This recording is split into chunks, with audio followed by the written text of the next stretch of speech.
now tuned into the judges table. You are now tuned into the judges table. You are now tuned into the judges table. Representing the 314 in St. Louis and the 816 in Kansas City. Here's your hosts, Slick 50 and Polo J.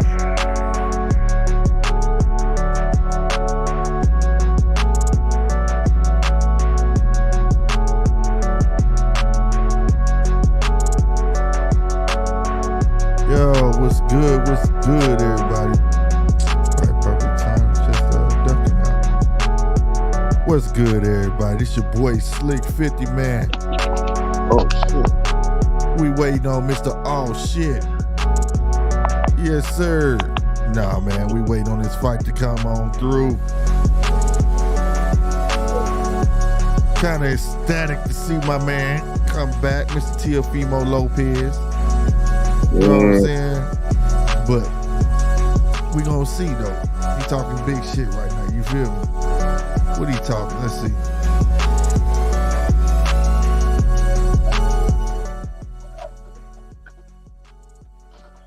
I got an issue. What you got an issue with, my nigga? You know, after any event Yeah. that is held on the airways on ESPN, they usually have some sort of liaison that is there on studio to explain what happened during Sports Center. It used to be Teddy Atlas. But now it does not happen so much anymore. Right. What you mean, like a Madden, so to speak, or like how they do with the NFL after the Sunday night game or something like that? There's usually somebody who has reputable knowledge on there talking to Scott Van Pelt or something like that, giving him the absolute breakdown. Yeah. Like I said, it used to be Teddy. I don't know what didn't happen. Well, you had Max step in, but they hold Max to certain fights, it seems like. You feel me? I'm pretty sure Max probably gonna talk after this. There probably is gonna be a talk after dark, boxing after dark after this one or something like that. But you're absolutely right though. I like to do it. I do like Andre. I do like Timothy. You know, Timothy gonna say some shit that was off the wall. You know, but then you got Andre to bring him back. You feel me? It's a good chemistry. But there's always that guy. Yeah. You know what I'm saying? And I agree with you though. And leave it to Joe Tessitore and them up there. You know what I mean? Yeah. To argue with a Timothy Bradley and Andre is kind of, I don't know if this is too powerful a word, but kind of asinine. You know what I'm saying? Like, he's never been there. He's an overall commentator, and I respect him. You know, he's been through the trenches for his like reporting and all of that. You get what I'm saying? Before is someone who can match wits that used to box before their time and trained, and you know what I'm saying? Yeah. That can match wits with the actual boxer. You feel what I'm saying? Who done seen it all and who done forgot more boxing? Yeah. Like, yeah. I definitely agree with you. Like, excuse me. My allergies been getting the better of me this last week, man. But for instance, the great good combination that would be the church man. I call him the church man. Former coach of Indianapolis Colts, and then you got old boy from New England. He played football, but you ain't coached football. No, Tony Dungy, he played. He was on the Eagles. Well, I'm talking about, it's like in the eyes of the newcomers, that's the dynamic. Like you got the coach and you got the player. Instead of like in boxing, you should have a reputable trainer with the boxer. Right, because that's how people look at Teddy. Because as a trainer, Teddy didn't box. Teddy was trained by Customato. Yeah, with Mike Tyson, and Mike Tyson was favored more over him. That's why they had past beef. You see what I'm saying? But at the same time, though, that dynamic is honestly good because you have somebody who's seen it from the eyes of inside the ropes and outside the ropes. Exactly. So to have a Teddy Atlas on there and the boxers, it's definitely two different vantage points. You get what I'm saying? Mm-hmm. You got a guy who used to be a boxer, but he's a trainer also, so he could tell you what he should have done. You have trust in that. What would the trainer have told him to do, or what do you think he's telling him to do in that corner right now when the mic not on? Mm-hmm. You feel me? And Some then you have like the perspective of the person who's just always been told what to do, to where they could break it down like, at this point, I'm looking for my corner to help me. Exactly. Or I know what he told him, but at this moment, I'm getting pounded in the face. It's kind of hard. You know what I mean? Mm-hmm. So I definitely agree with you on that. It's such a beautiful dynamic. Yeah, because part of the sport is to sell the television showcase. You know what I mean? The show, people think the showcase is the sport. It's not. It's the dynamics around it. You know what I mean? And that's what sells it. You know, that's why some people rather watch football on TV than go to a game. Because of the dynamics around it, the instant replay, the people who talking, you know what I mean? Mm-hmm. And then, like, they have it with baseball too. They have they got Joe Torre and Tony La Russa with Big Papi, Pedro Martinez, and Alex Rodriguez. That sounds interesting. That sounds like dead interesting. A winning manager and a losing manager with three should be Hall of Fame players. Like, it's a very beautiful dynamic when it's done right. Yeah, it's just like how they found the chemistry on Wednesdays. Was it Wednesday or Tuesday? TNT NBA. Yeah, their dynamic is dope. You know what I'm saying? You know, I mean, hey, that was a great point. Shout out to you, Polo. I gotta make you one where you on your shit. I gotta put Polo on his shit and instead of on his bullshit. I gotta have two now. Polo on his shit tonight. That's what I'm talking about. Because that would definitely add value, credibility to the casual.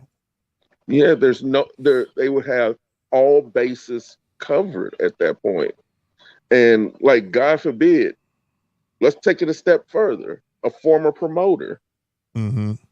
Have a former promoter on here to let you know the logistics of just how a fight like this can actually happen. And that would like they have, or a ref like too. with ESPN, they have Jim Irsay, former GM.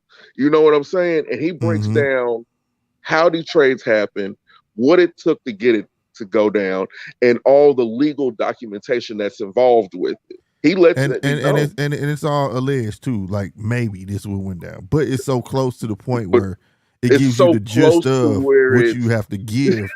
Yeah, you know what I'm saying? Where you can feel like what it takes. You know what I mean? So I could really respect that. Like, you know, just like I said, the refs, and I understand about trying, because they used to try to talk to the refs.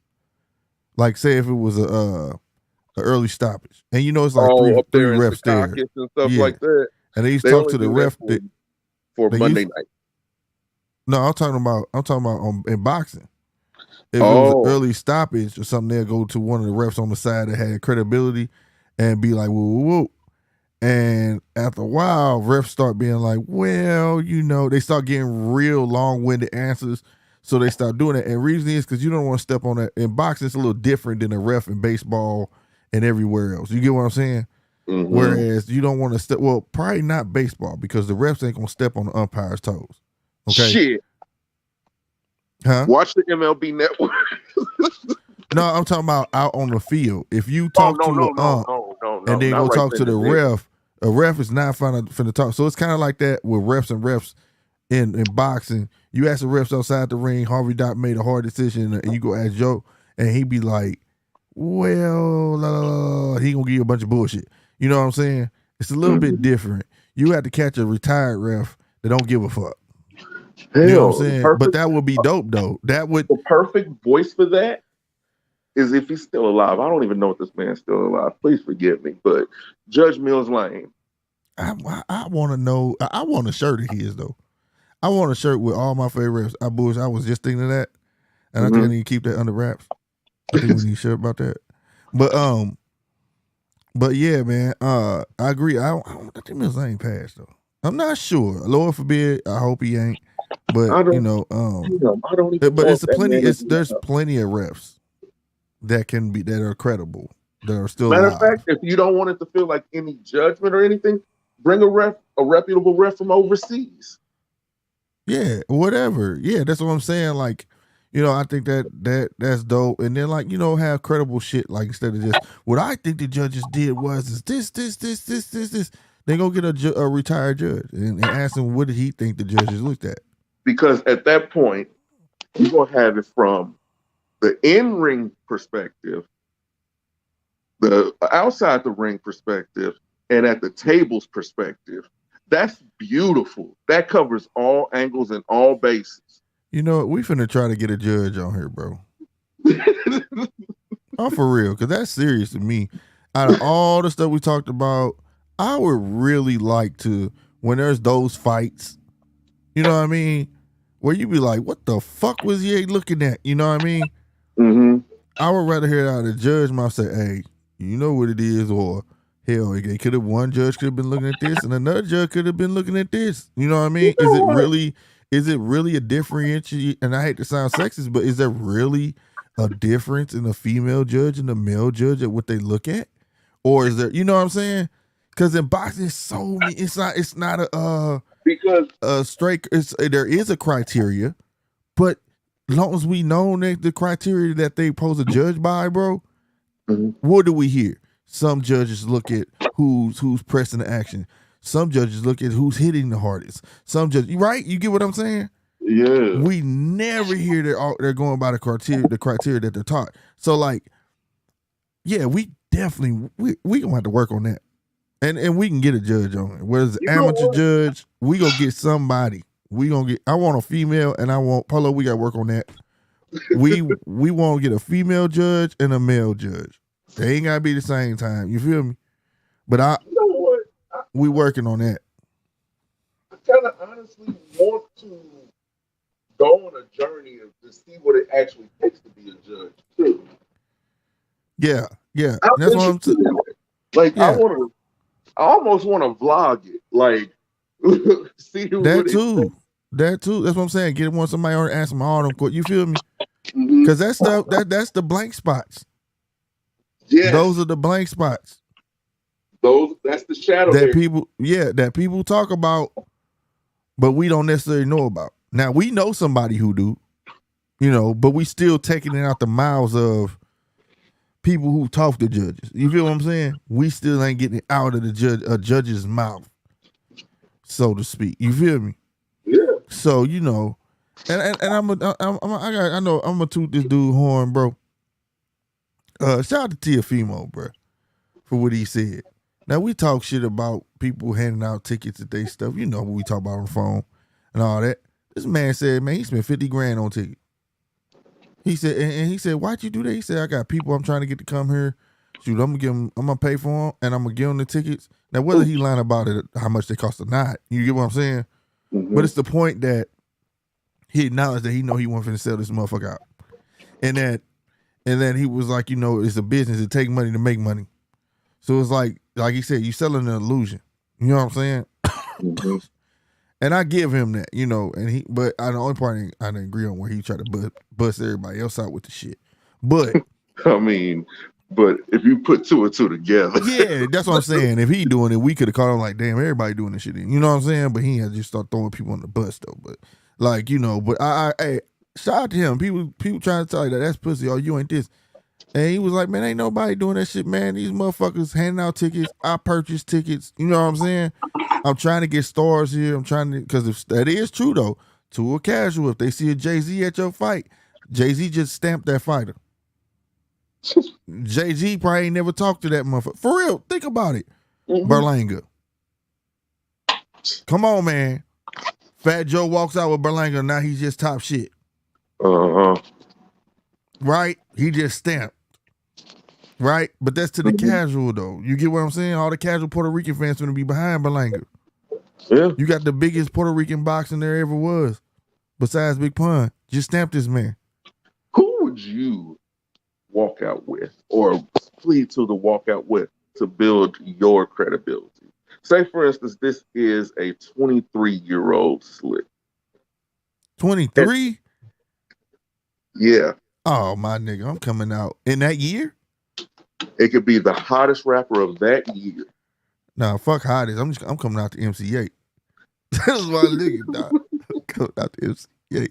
So before I walk out, all you gonna hear is, yeah. And I'm walking out, nigga. I'm to the Menace to Society, nigga. Or the Trigger ain't got no, or what's my other stuff? Damn, man. Any track off of, damn, I just went blank, man. What's up? That my dude straight out. What's my dude first album? I know you don't know. Goddamn me. Hold on. I can't be like or DJ. No, you know what? I'm gonna take it back. DJ Quick. DJ Quick. Yeah, DJ Quick. It'll be Quick. Anything off the album, Safe and Sound. Really? Yeah, that album. That's the hardest Quick album to me, bro. Damn, sorry, knock this dude down, bro. Yeah. God damn. Hell yeah, that boy. That have you ever listened to DJ Quick Safe and Sound? Mm-hmm. See, this is why I laugh at niggas today, man. I will get to that. We're gonna get to that. Cause I got songs, man. I every time I get on the subject, I prove to people this shit. And they be like, wow. You know what I'm saying? Like certain things they just start, damn, this boy's eyes, boy. This boy tailor-made for you, cause this dumb motherfucker. He spent more time lining his beard up, trying to be pretty and putting gel in his hair than he did prepare for the fight. What the fuck?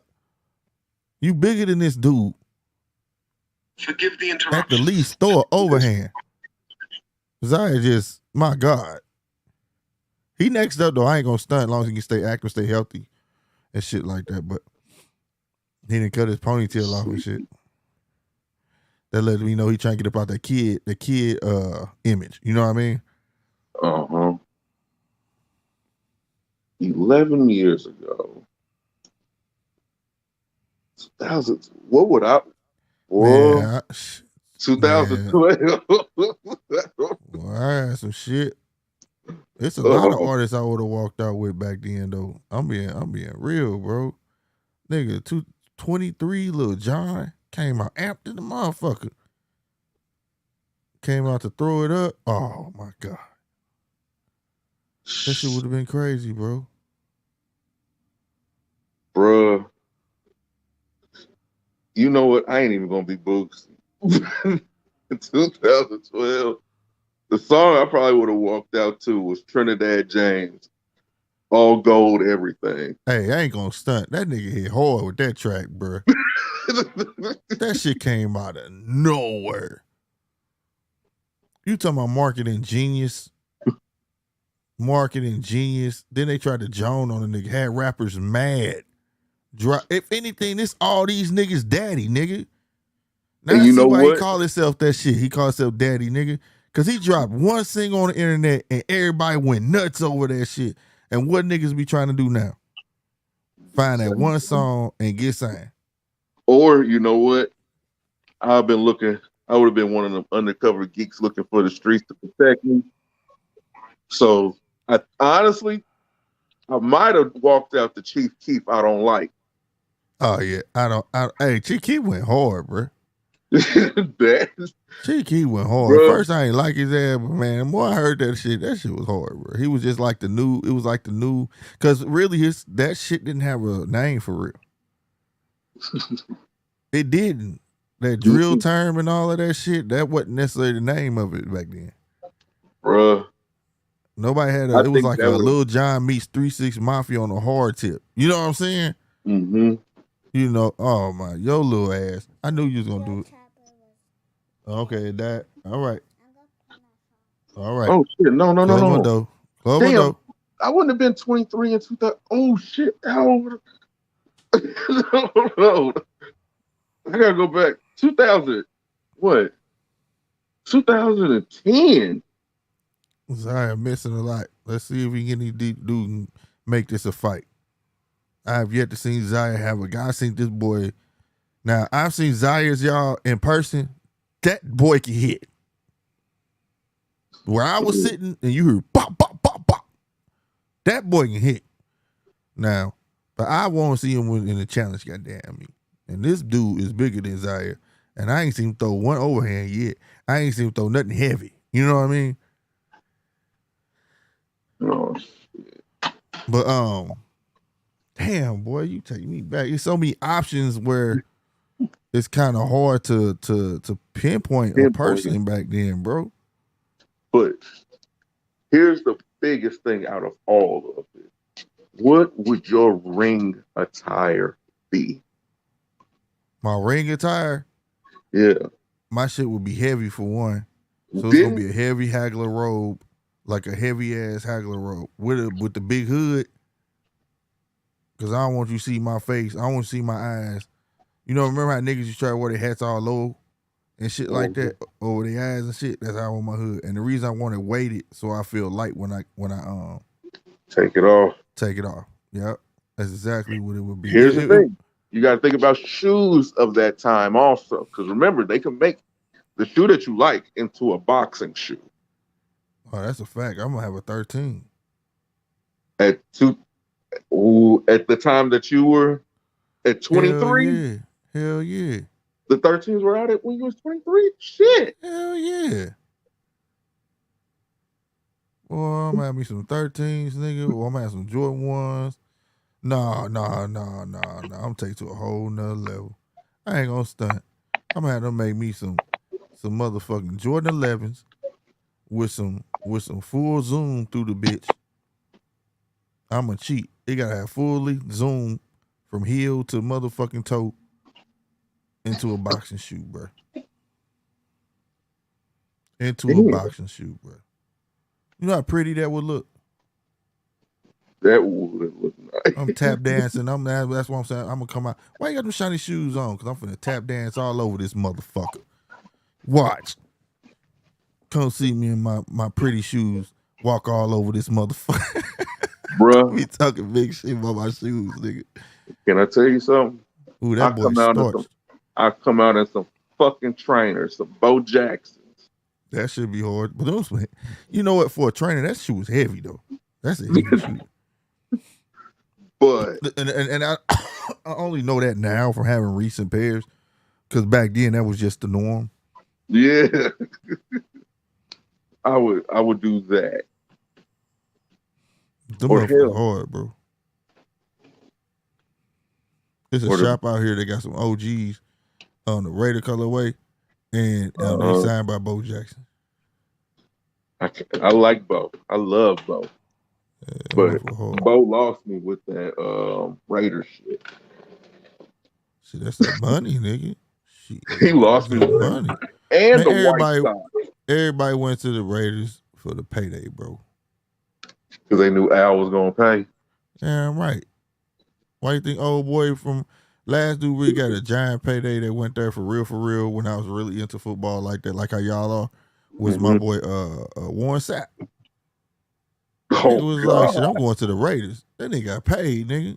They didn't give a fuck they went to a Super Bowl. He was like, I'm getting my check.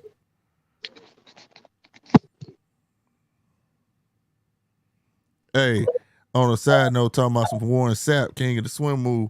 Hey, goddamn me, did y'all see that video I put in the chat with old boy at Spirit Airlines and old girl? Did you read what I wrote up under that? What you put up under? I said we need him on defense. Oh. Man, there was 3 dudes around him. This dude did a cold ass spin swim move, nigga, got past and tackled the bitch. It looked like just like defense lineman getting to the quarterback, my nigga. And the bitch was running. She was on the move. Bro, go in the chat, check it out, dog. That shit was hilarious, bro. I'm agreeing with you. She was on the move. Yeah, bro. And he tackled her ass. I said, yeah. We need him on Green Bay. Need him. We need him.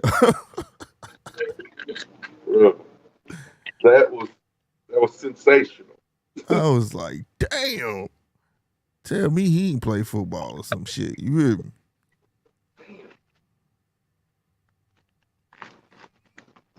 Bruh, did you catch Oh. Green Bay's preseason game? I don't have NFL. Networks? Yeah. You guys, it's easy to look good against the opponent y'all were facing. Y'all gonna probably be in a little bit of trouble. I said we gonna be in trouble, but you know, I remember I told y'all. What I tell y'all last year? My season don't start until the fourth game. You know, name a season where we don't look bad, like for real in the beginning, except that one where we were undefeated, which was crazy. But besides that, it's like we always in some shaky ass shit. Bruh. And I ain't talking about personnel, even when we do have. You get what I'm saying? It's like shit just don't be right. I understand. It's just there's some things that I believe in Aaron. I believe in 12 can fix. And 12 I trust on certain things. But there's other things that 12 just can't fix. No, he can't do it by himself. But I'm gonna tell you something, man. I think you put that shit in there, and I liked it. I think I saved that shit. It was an inspirational thing where he was like, you gotta start passing the ball around or some shit you had put. And I was thinking of Aaron ass. I'm like, somebody send this to Aaron ass shit. You start passing the ball around, goddamn me, you go for it. Whatever the dude was saying, but it wasn't necessarily about. Oh yeah, it was old boy and got famous off his shit talking. White dude. He was like, go, no, not Tate, man. Go find something to be good at. You know, you can't be good at everything. You gotta pick one thing and be good at that first.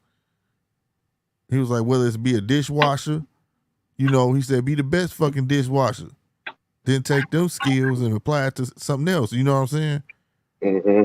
And he went to sports and he was like, shit, you know, you passing one person, you know, you look as good, but when you learn to pass that ball around, you look as you great. And I was like, damn, I should cut this shit out and send that shit to Aaron, goddamn me. Quit getting stuck on one motherfucker. Because through Aaron history, that's what they gonna do. This is how Aaron gonna get picked apart in history. They're gonna dissect this game and be like, he had this guy, he had this guy, he had this guy, right? And it's always gonna be one name, right? Whether it was Jordy Nelson, the reason Jordy Nelson neck got broke because he used him up. The reason Cobb got hurt because he used him up. The reason old boy left, blah blah blah, went to the Raiders because hell, he used him up. But his greatest games will always be the games where he spread the ball around, and they were always the most dominant games. Yep. And that's how they gonna dissect him, bro. He gets stuck. And I love him to death, but I gotta call space. He gets stuck on one receiver. He think that guy supposed to just automatically be able to do everything. You know what I'm saying? Over the middle, run the post, and that's why I said everybody can't be Donald Driver. Everybody can't jump like that man or willing to take a hit. You get what I'm saying? Mm-hmm. You got him at his last leg. It would have been nice if Donald Driver, you had caught him down when he was fresh. You know what I'm saying? But you not gonna get that no more. Nigga, you not throwing across the middle like that no more. You know what I'm saying? Donald not there no more. Because honest to God, these linebackers now are built like safeties. Right. And the defensive linemen are built like old middlebacks and old linebackers. The game's evolved. People are getting faster. And they hitting harder. It's getting faster. They hitting harder. And also, reason I watch preseason, it's a forecast on what they're going to be letting slide and what not going to be slide. Because did you see a lot of chop? I saw 3 chop blocks in that. What preseason game was that on NBC? Ain't that what they call chop block when you hold dude down bottom, then dude come across the top? That's double teaming. Well, what the fuck they call? They let that shit slide. I said, they trying to make this shit more exciting or whatever. They about to let that shit slide, bro. Motherfucker not supposed to be able to touch you. If you dive and you got to get back up and try. You can't crawl and grab his leg and then another dude come across. You know what I'm saying? They let that shit slide though. So look forward to that shit. A lot of injuries this season. guess it is going to go ahead, Zach. defensively for a little bit. I think it has to. Yeah, man. But the thing is, it's a hurt sport, bro. I don't care what you do to the NFL, bro. Concussions are always going to be there because football is one of those sports where it's always going to be a fast-paced evolution sport. What I mean is, man gets faster, right? Iron sharpens iron, right? So you're going to have a man that gets faster this year. You're going to find a guy in college that's going to be faster than him. And when he get to the NFL, guess what? You're going to find another guy that's faster than him. You see what I'm saying? It's never going to, the technology is never going to be able to keep up with that. And then there's just people who are just so gifted that you can't even replicate it. Right. And then on top of that, quit giving these fools options. Talking about they ain't got wear the helmet with the safety bags in the inside or some shit, whatever that is. There's too many options. Go with the motherfucker that work, right? Go with the helmet that works. You pick a helmet. Let's try this out. If it don't work, move on to the next version. You know, they got the one, I'm talking about the one you pump up. Yeah. The fit, then you got the phone. Look, y'all got to find one to stay with that. You know what I mean? But I understand why the players don't like it, because having a good fitting helmet that fits the way that you like, the way that you want, and feels the way that you want, is like having a special kind of bat. Right. Or a certain type of boxing glove. Right. No, I totally agree with you. Having your hands wrapped a certain way. Right. You feel comfortable, and anything other than that, it just does not feel right at all. Right. No, I agree with you. But in a matter of safety, the way NFL pumps it up, you understand what I'm saying? Then that shouldn't matter. Just because you can't have it both ways. If it's going to be all about 100% about safety, you need to agree on something that's safe for the overall good. You're going to have a couple that's going to complain. You're going to have a couple say, fuck it, I just got to get used to it. You get what I'm saying? Mm-hmm. Oh, my God, he called his ass. Are we on the same time for once? Oh, my God. Damn. They stopped the fight. Yeah, it was a wrap, dog. He already didn't want to let him keep going. Damn. But, don't celebrate too soon, young man. I want to see him get some more fight, but that boy can hit for real. And I can validate that shit because I was like, God damn. But so I feel like sports like that, but it's just gonna be either. It's gonna be an either or. But I feel like it's just a front for football. We're gonna portray it. You feel me? That's what it is. That's what it's mainly about. We're gonna portray the illusion. Yeah. I don't believe it shouldn't be a big deal about people wearing visors. I don't think it's a big deal about none of that shit. You know, because when excuse me, it's just the evolution of the game, bro. What they were saying about them visors, you could see what they were saying.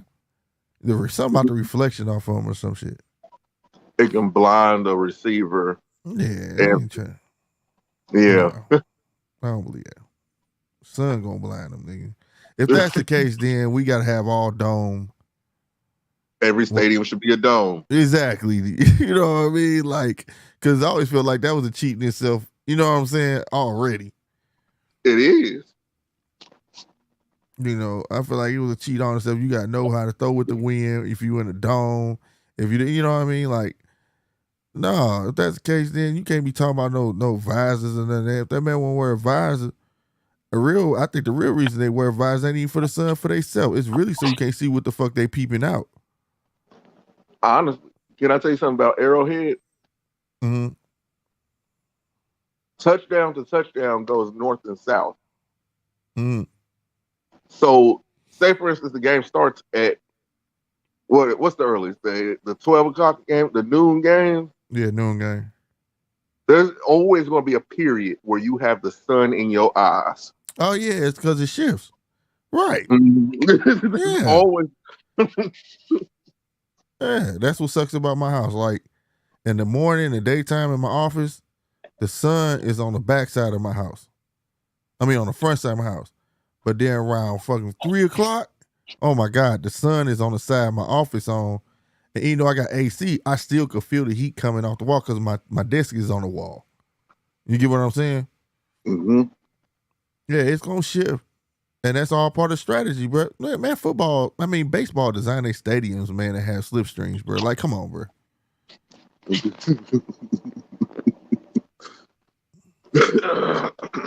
So, you know what I mean? Like, they know. So, like I said, if it's ever going to be a even playing field, then it needs to be one stadium for all. Same model stadium for all. You get what I'm saying? I mean, something else, too. I know this is kind of a touchy subject, but NFL free agency has to change. What you mean? Elaborate on that for me. Like, kind of what and how the trades work. Because kind of what's been going on in the NBA, if anybody's been really paying attention, it's going on in the NFL, too. Uh-huh. Like, think about it like this. Soon as Tom Brady announced he was going to Tampa Bay, how many reputable free agents decided to sign with Tampa Bay? Oh, I get what you're saying. Yeah. And soon as Matt Stafford got traded to the Rams, how many other people were willing to get waived from their team or get traded to the Rams? Right. I think it's something fishy about it to me. How do you fix that though? Without going retro on it, like down there letting the teams. So you saying that they should go back where the teams basically own them niggas? No, I think that all trades should be approved and finalized by the league. But you talking about Goodell, bro? You gonna trust that, bro? I don't. Goodell shouldn't be over all that shit. It should be a whole committee or something. You know what I mean? You think somebody willing to grease his pocket and he's willing to take it? Bruh, I live in St. Louis. How you think the Rams left? Oh, shit. It's a suit still against. Look it up. You can look at it right now. There's still a class action suit against the St. Louis against Kroenke and the Rams. Because in the NFL rule states, if the city comes up with the money, because they say they were moving because of the stadium, right? Mm-hmm. If the city comes up with the money on their own and gonna build a stadium, that team cannot leave. Oh, that nigga Kroenke went and had a meeting in L.A. with Goodell, said, this is what I'm gonna do. I'm gonna build this motherfucker on my own ticket, all right? And I'm gonna help y'all out. I'm gonna give y'all free rent for NFL studios. Yeah. And guess what? they moved and they still being sued today, bro. So yeah, greasing pockets is in the NFL. Yes. I don't think that was 100%. during Goodell's tenure. I think that was during George Tagliabue. No, that was Goodell. Look it up. That was Goodell. The man even said that he was gonna go talk to Goodell. Kroenke was dirty for that, bro. I'm talking about every lawyer firm here was going the fuck off. Old boy still, what's my dude name? He got the beard. What's his name? Is it Brown and Crouppen? Y'all got Brown and Crouppen also? Yeah. What's my dude? He from here. Yeah, it's Brown and Crouppen. He was like, he got a commercial that come on every night talking about it. Man, bro. And what's my guys with the one dude got the eye patch and the other lawyer firm. One they old, but one got an eye patch and the other one don't. I don't think that one's shown here. Dog, they got one. I'm talking, they was all hot. Damn. But look it up.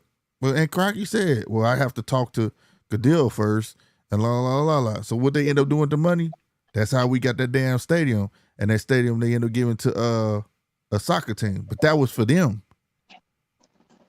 So in other words, they had to change the dynamics of it. Right. So we got a whole a new stadium. They claim that they was for a soccer team, but it's gonna be for everything else, like big concerts and all this shit now. But like, it was for them. I'm talking about the people was mad, because see, the people was really mad, like, how y'all pull this billions of dollars out y'all ass and schools are suffering and all this other shit going on. Y'all said we were broke. Yeah. But they sure found that shit, bro, on everything. So yeah, grease and pockets is real in the NFL. I know it firsthand, bro. When I tell you they was picketing, people was mad. Commercials start popping up. You know what? Cronky can't come back here, bro. You know what? I think that's why there's not a black owner in the NFL too. Because I'm with that being said, it's all about the next dollar and who's gonna pay me the most. I think the reason why there's not a black owner is because nobody is greasing the other owner's pockets. Have you noticed it takes so damn long for it to be a new owner of a team? Oh, hell yeah. Motherfucker gotta die, bro. And it's just like Cronky got lucky, dog, because old girl, you know, what was her name that owned the Rams? And then she gave it to the kids, and the kids don't really have nothing to do, and he got majority of that shit. Man, he got lucky with that.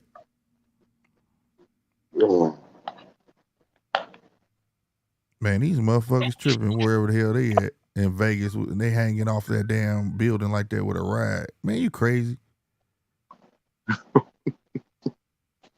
Some people are just extreme thrill seekers.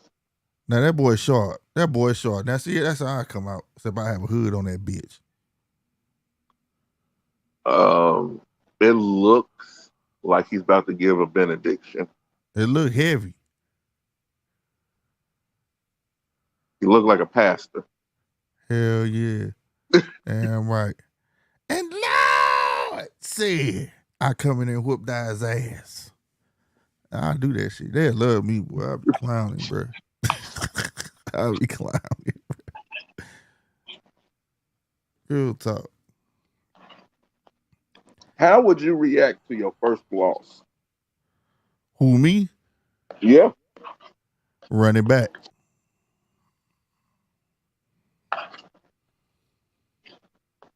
Oh my God. Hold on. De La Hoya talking some shit. Let's see what he's saying real quick.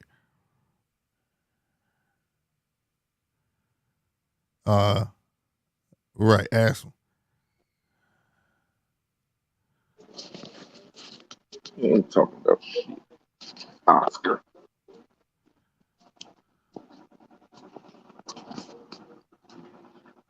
Oscar up here lying again. Right.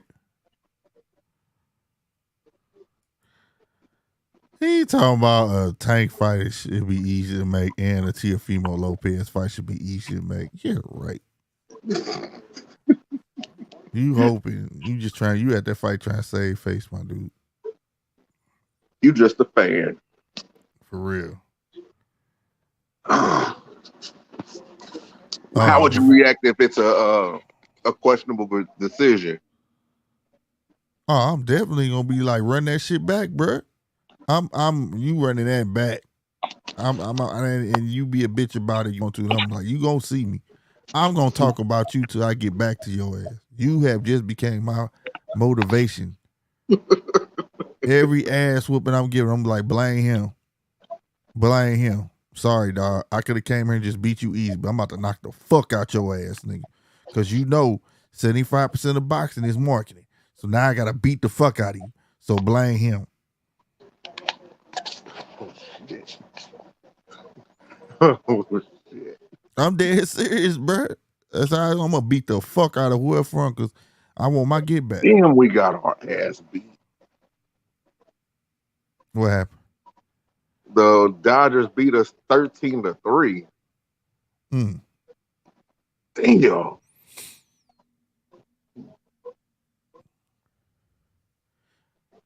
913 crept up in here.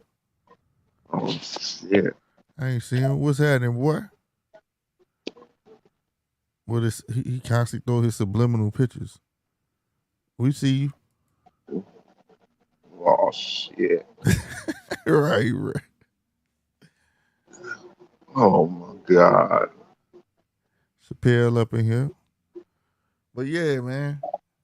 I'm over chilling. I'm up. If y'all see me keep looking this way, I let my daughters have a sleepover, so I got a house full of little girls, and I'm trying to work at the same time.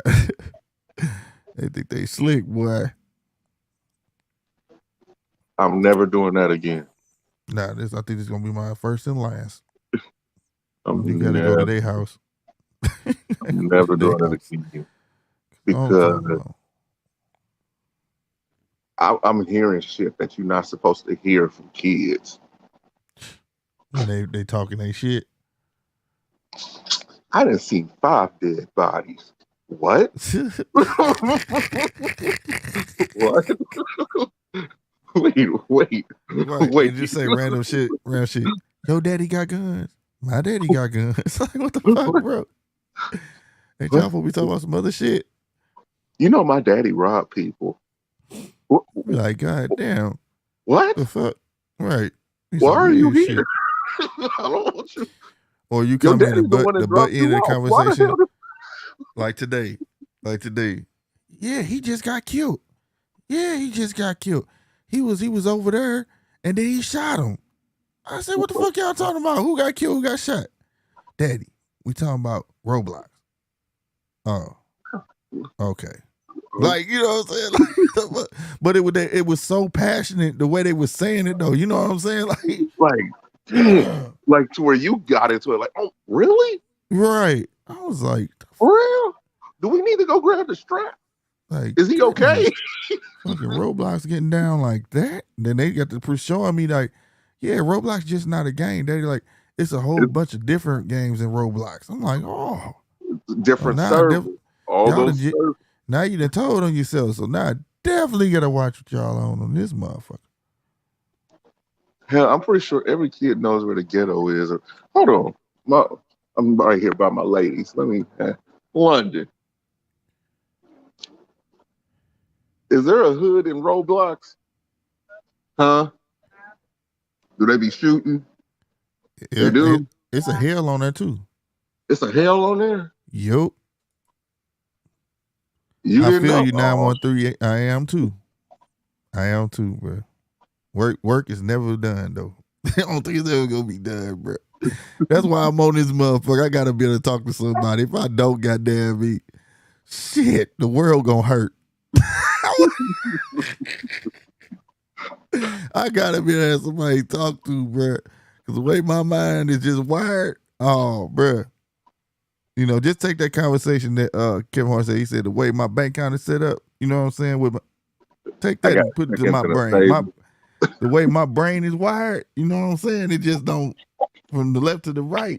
Yeah, it don't work. It's so I gotta be able to let my shit out. I gotta be able to talk to somebody with some sense. I'm being honest, bro. I gotta be able to talk to this damn machine. Y'all have no idea. I got shit recorded on this machine where I'm just snapping, bro. I'm just going the fuck off, and I realize like I can't put that out. Damn. I be needing to let the shit out, bro. Whoa. Why can't you let it out? I do to the machine.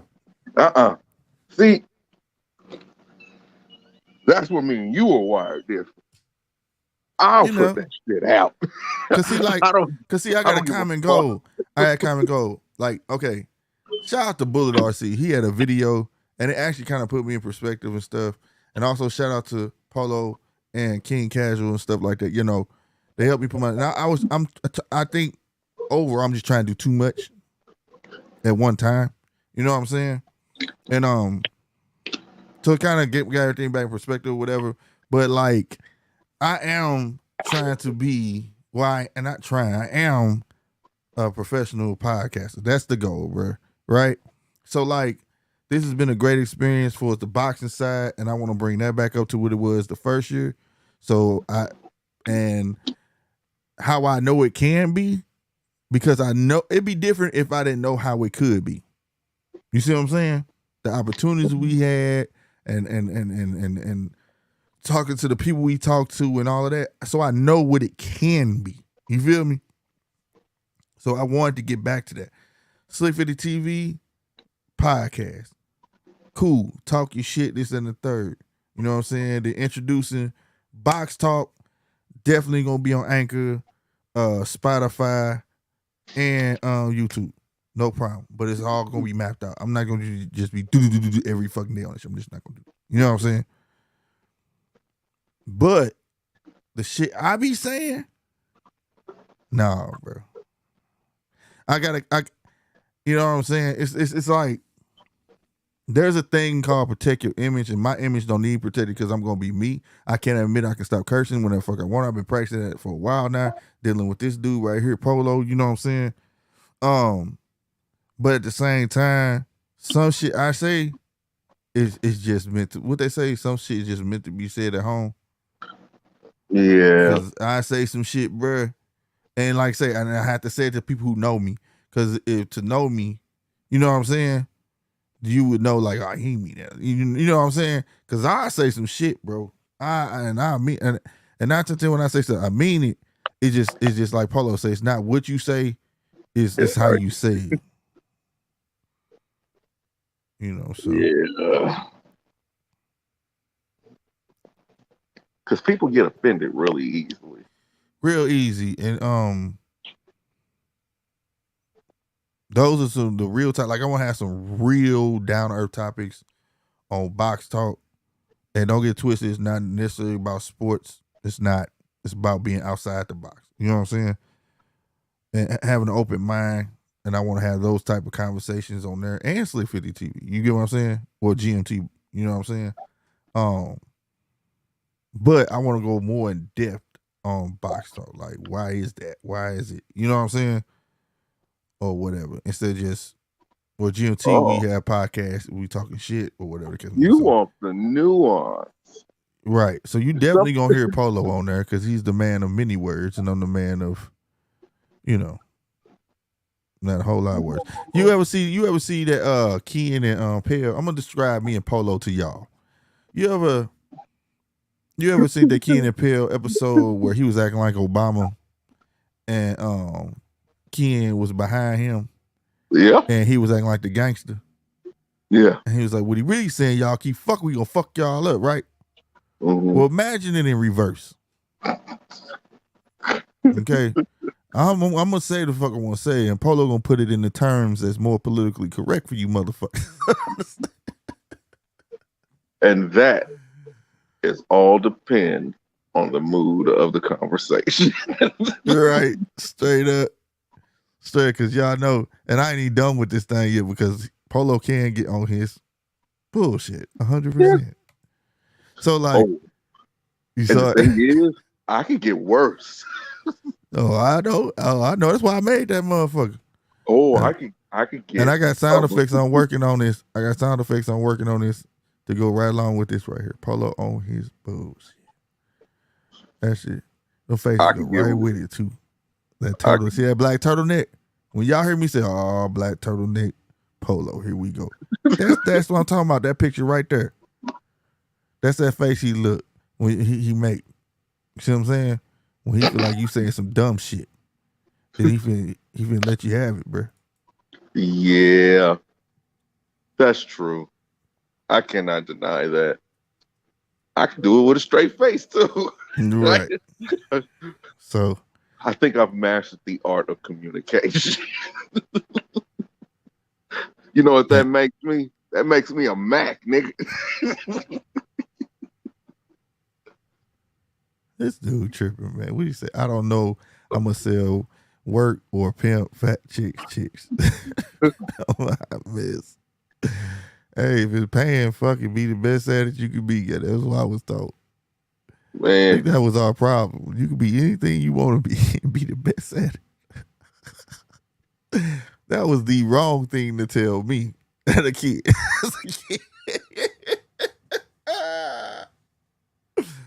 The wrong thing to tell me as a kid, sir. Want to tell you what I was told? What? Whatever you gonna do, don't do it here. He said, "Get the fuck up out of this motherfucker." The resurrection. Oh man, he tripping with these words, bro. Man, what you mean you ain't died, nigga? You should put on the take back, bro. You ain't even did it. See, that's why I be like, I like that he talk shit though. I gotta give it to Teofimo. He talk shit. He talk a lot of shit, and that's why people still kind of looking over what he just lost. They still feel like he a superstar because he doing what other boxers not doing. He's selling himself. You get what I'm saying? Mm-hmm. No matter what, if you want to say he whining, it's the point that he talking. You ask him a question, he gonna give you a motherfucking answer.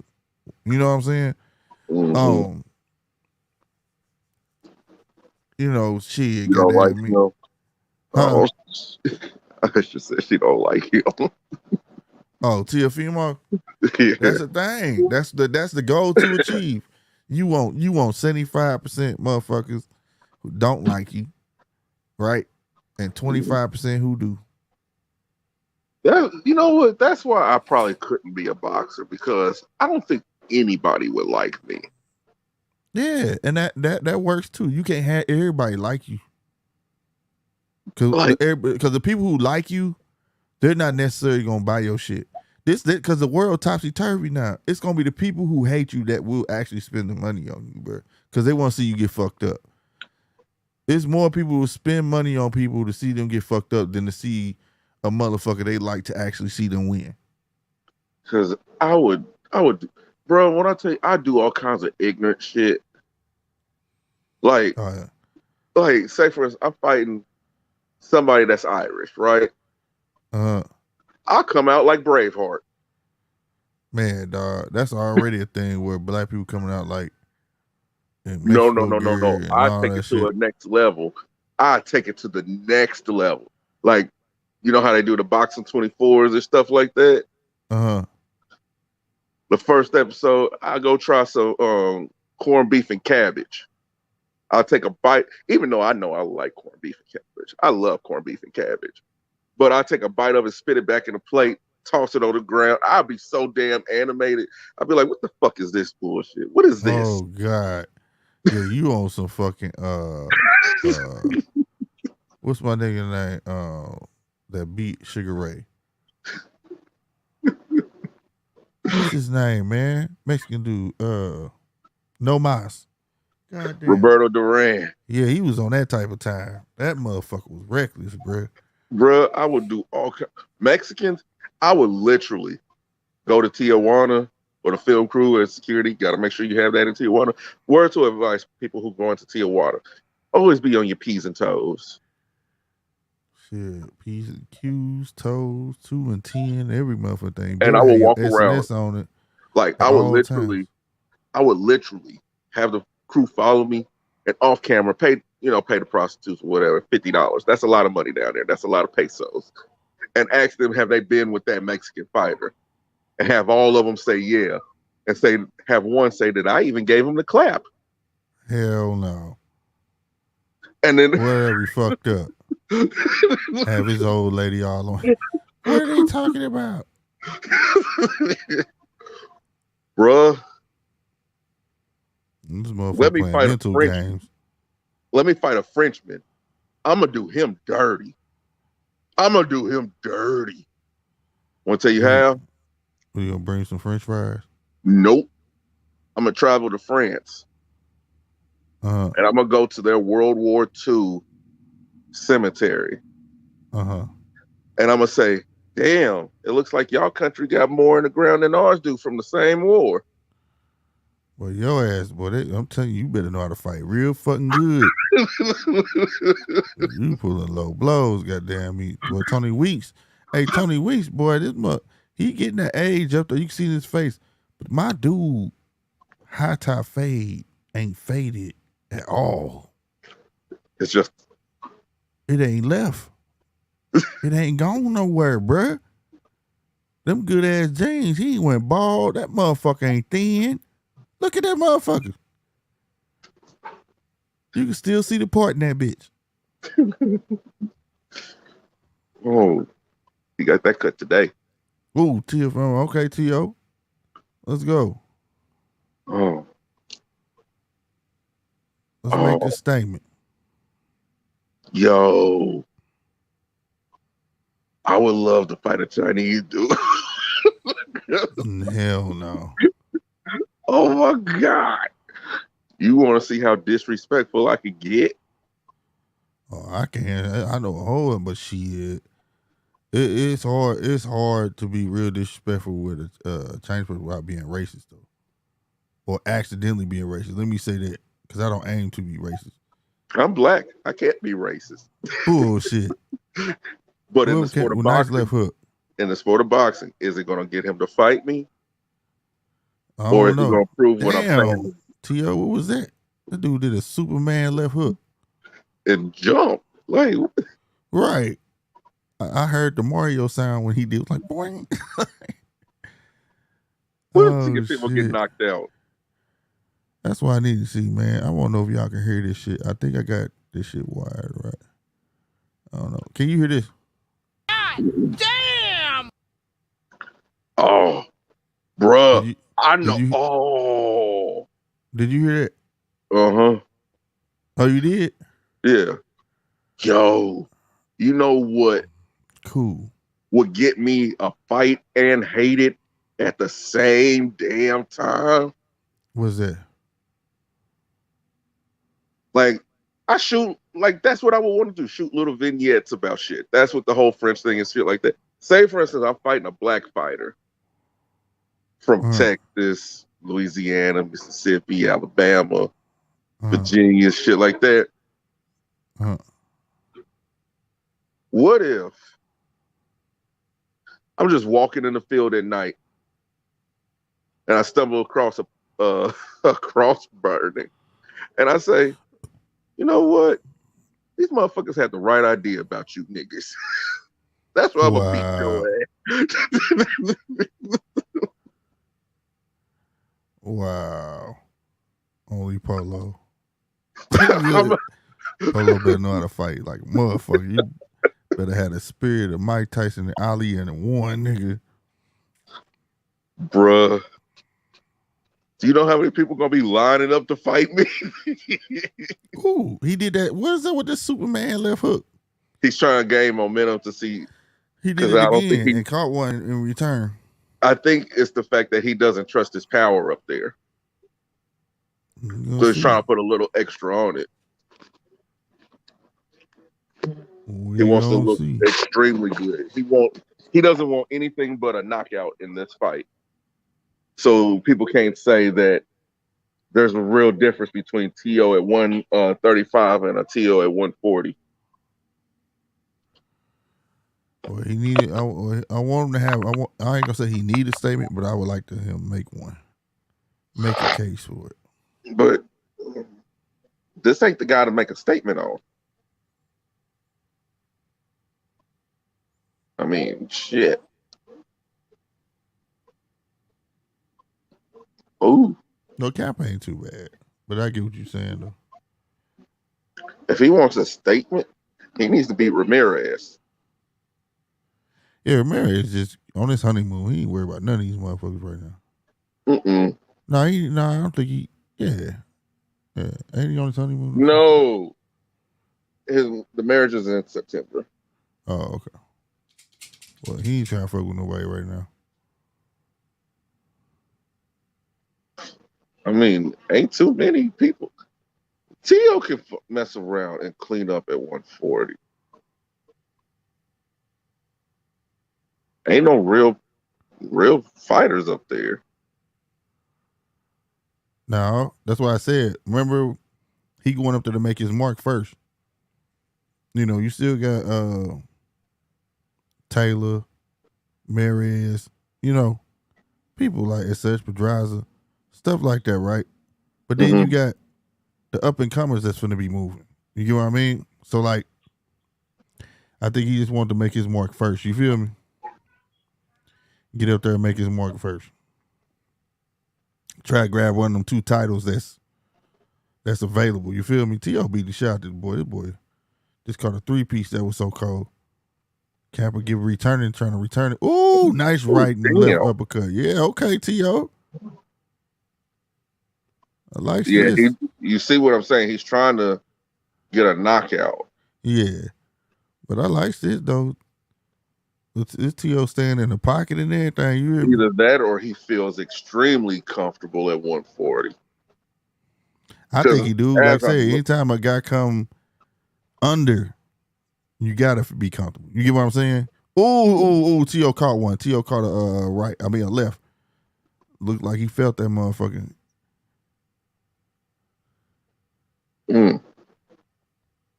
But Well, anytime a fighter come under, especially 2 pounds under, bro, you gotta be comfortable. You know what I'm saying? mm-hmm. He has to be. You know what? Think about it. He has to feel as good as he's ever felt in a long time. Yeah, he don't look bad. He looks sharp. Like how Danny looked. It's almost the same thing. Mm-hmm. Like he's putting his punches together a lot more crisp than he has in a very long time. Right.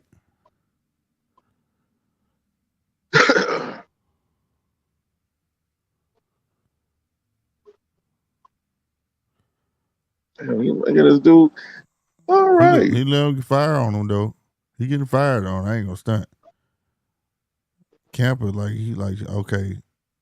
He feel it slipping away, and it ain't nothing but the second round. But Campa trying to turn that pressure on, and he wanted in close quarters. Campa landing like these little bitty short punch. You know what I'm saying?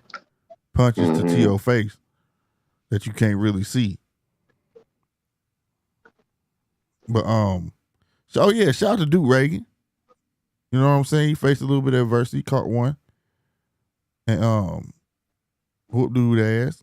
Got a unanimous decision. Troy Isley too had some competition. Dude was just defensively sound like a motherfucker. Troy Isley dude he was fighting though, but he pulled that mug out. Got a UD. Yeah, that's what's up. We hadn't seen. I thought Keyshawn was gonna fight, unless I had missed it. No, I think he's on the Shakur card. Is he? I believe so. I'm not sure. Okay, cool.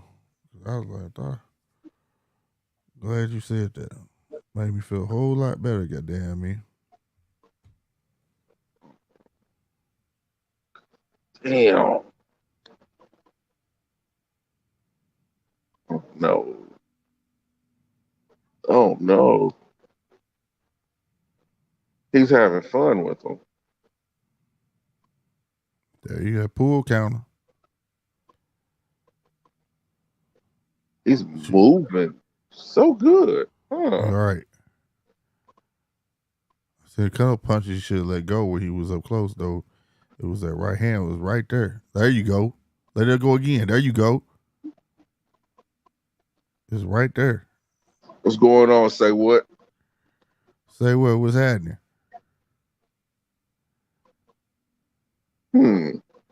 Nice left hook by T.O. Campa just running into everything right now. Dang. Oh, shit. He caught him right on the temple, boy. Oh, damn.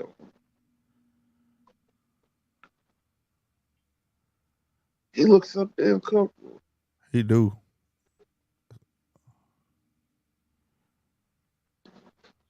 Oh, shoot. Paris Saint-Germain won.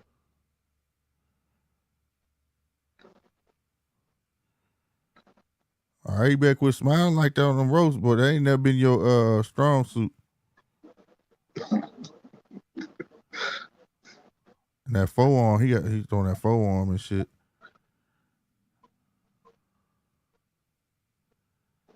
Oh, shoot, T.O. Yeah, when he starts smiling and shit, that's not a good sign for T.O.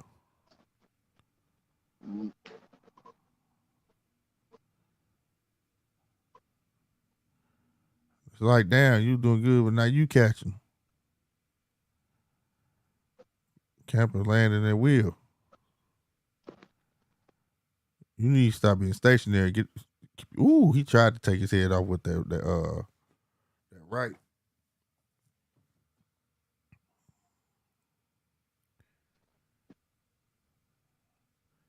I don't like how T.O. get flat-footed by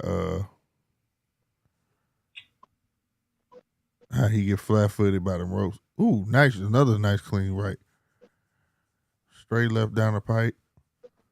He walks right into down there to the corner again. Wow. That was kind of low, T.O. What are you doing on the ropes, bruh? You playing too much, bruh. You tripping. Oh my God. All right, T.O., don't be turning into chilling watching the fight, fellas. What y'all think about Xander? I think he gonna be a problem. I think he gonna be a problem too, dude. Xander could pop, man. I'm telling you. That's who they need to be stamping.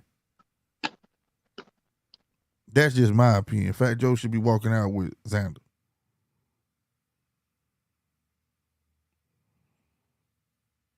He can box. He can do it all.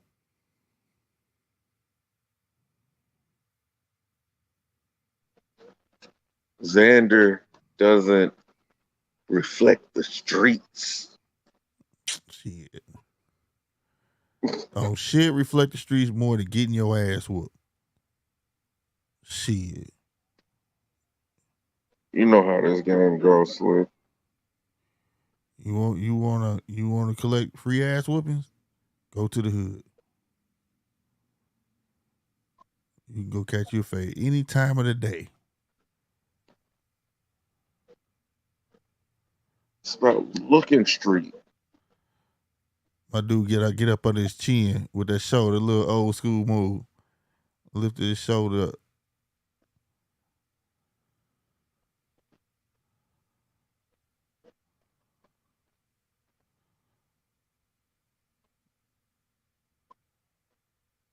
I see what T.O. trying to do, man. He trying to perfect his little shoulder roll shit, but dude, that just ain't for you, bro.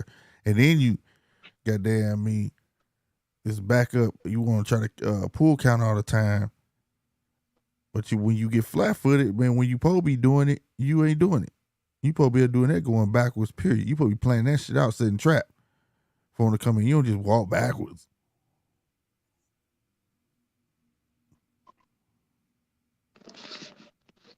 Oh, It worked a couple times, but like shit, you think dude not gonna catch on to that shit? You got to set that shit up. I would like to see T.O. use his jab more. You know what I'm saying? Instead of just free fall shooting. That's because that's what he doing. And it's getting his ass caught. Keep that as soon as dude get right. Shoot that jab like you doing. There you go. Shit, just caught that boy T.O. got a chin though, bro. God damn.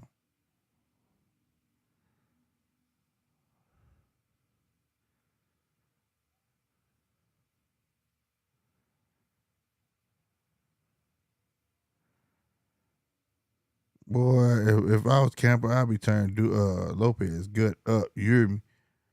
This dude put up a shell. This dude tripping. What is he in there doing? He call himself playing with Camper. Camper trying to bang. He said, bring that shit.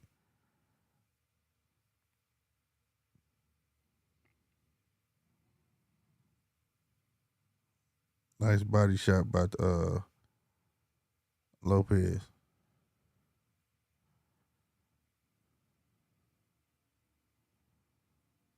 What is that? What kind of tattoos that he got, Polo? Oh, Polo on mute.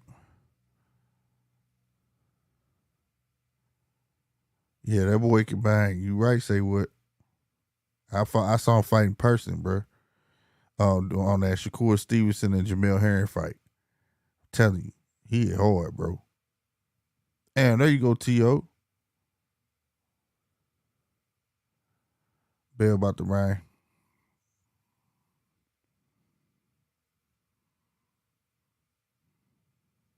Boy, I still hope I have my hair like Tony Weeks, boy. I swear that boy high top fade ain't left from nowhere.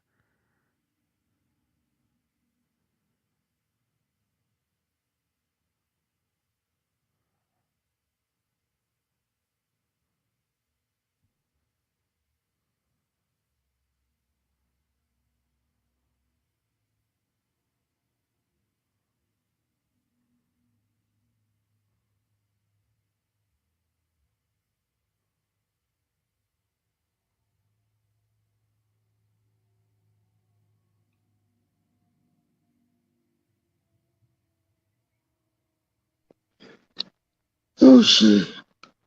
What? Go away. God damn. Somebody think they got hands. Oh. And all they got is wrist. Hell no. You ain't got hands. Don't test my hand speed. Don't. Oh, I'm tired. I'm tired. He Shit. said he tired now. Shit. Let me move so my back ain't facing this hallway. Niggas is sneaky. So are fucking Ricans. They sneaky. Hell no. They the type to come up to you and slice your throat while you playing PlayStation. That's fucked up, bro. Motherfucker, as soon as this shit come on right here. As soon as this shit come on.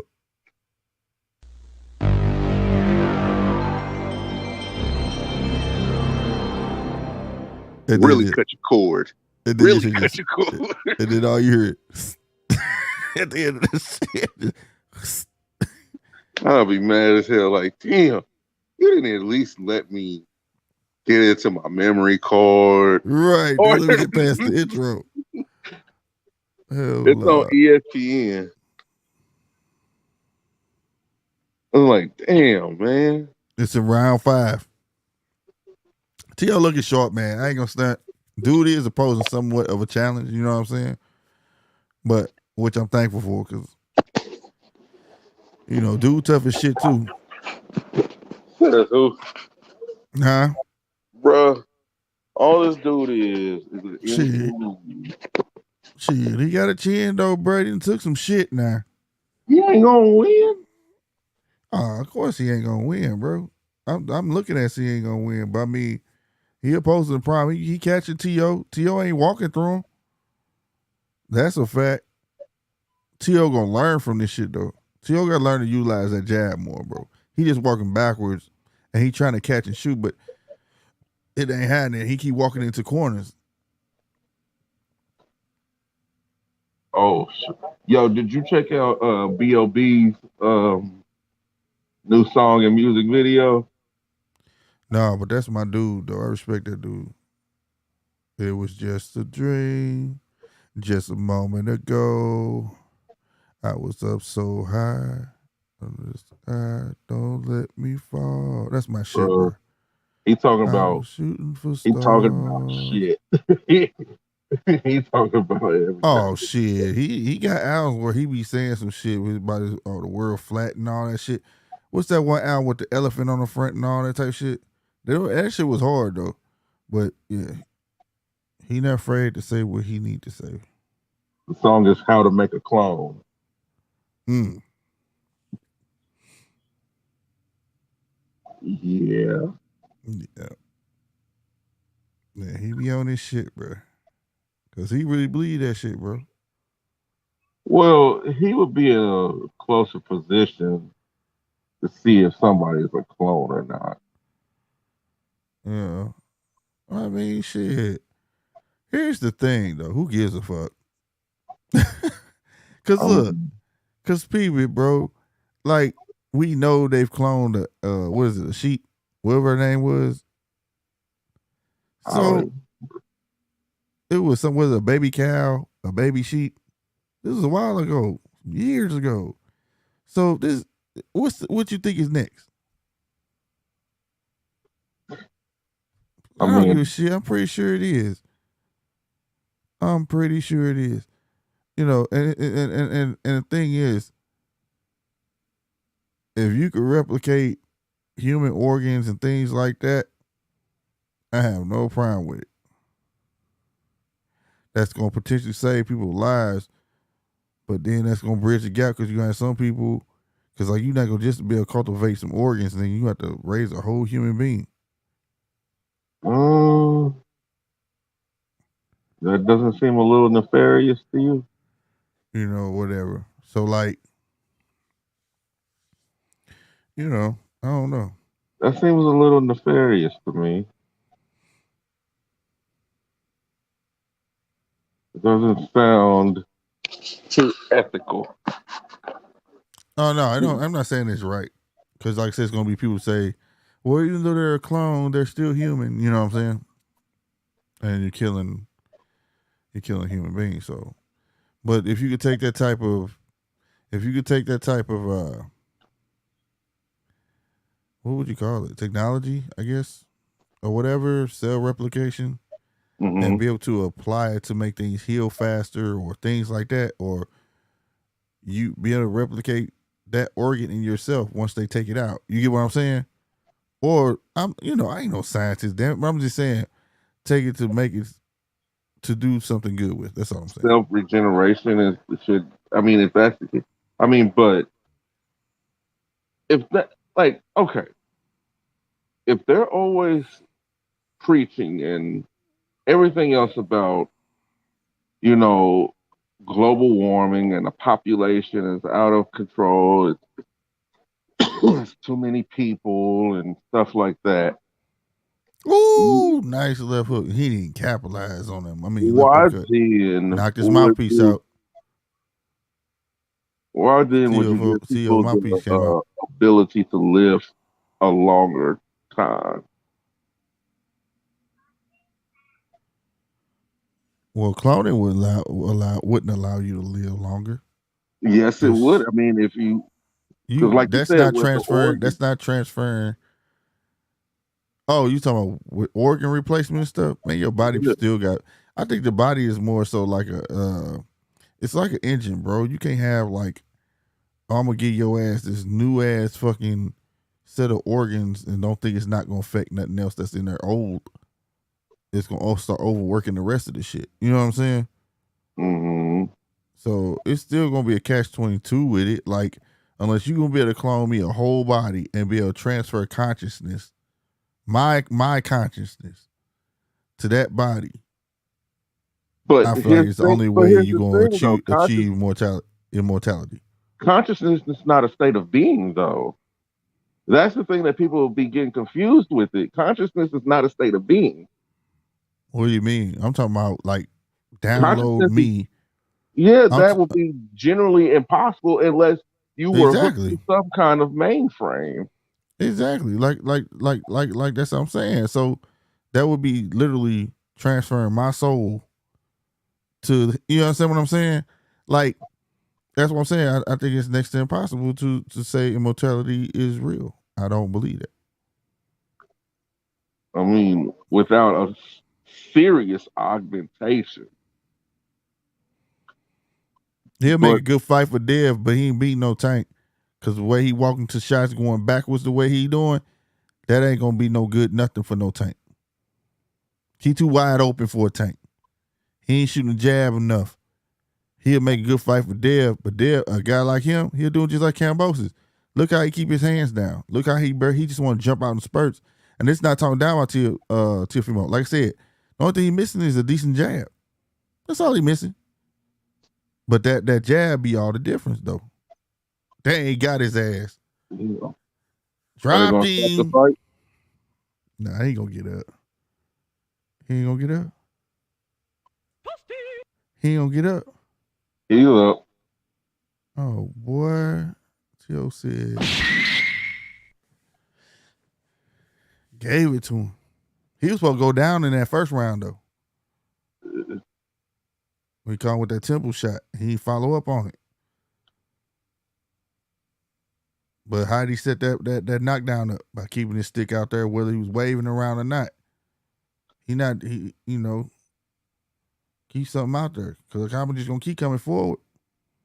You ain't keep nothing in that bay. Set some shit up. Oh shit. Right. Say what's that? Cells die, cloning is pretty much pointless. Yeah, I mean, look, bro. They grew a dude a new ear on the back of a mouse. I mean, which was pretty cool. yeah. And now he has an ear. Stuff like that. I could see it. But I mean, I just feel like it's pointless, bro. If you just gonna have another me walk around this motherfucker that ain't me, he could look like me, but it ain't me. You know what I'm saying? But my thing is, if you're concerned about the ozone and all this other type of shit, why then would you want to necessarily add to the carbon footprint? He about to get this dude out of there. It's over. The fight.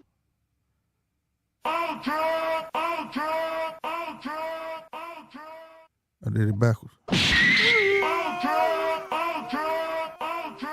Teofimo got his shit. And he hit the backflip. That's what's up.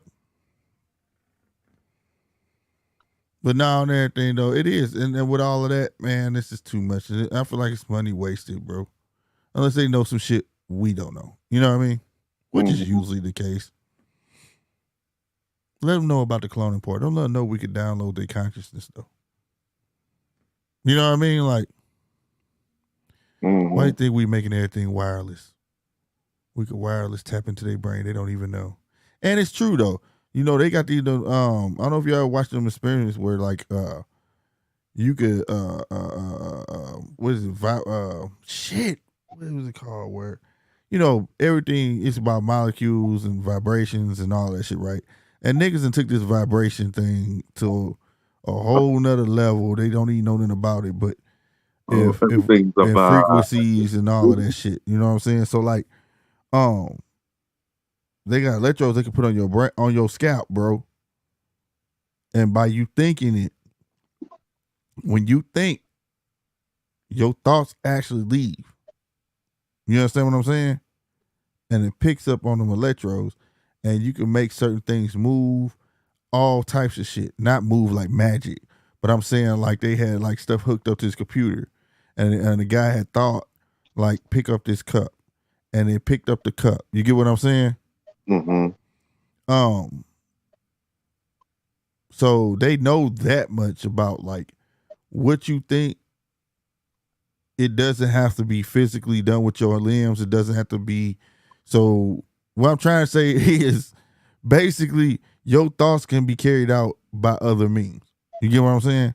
So imagine what if they could take a person's brain out and keep the brain alive? Keep your head in a jar.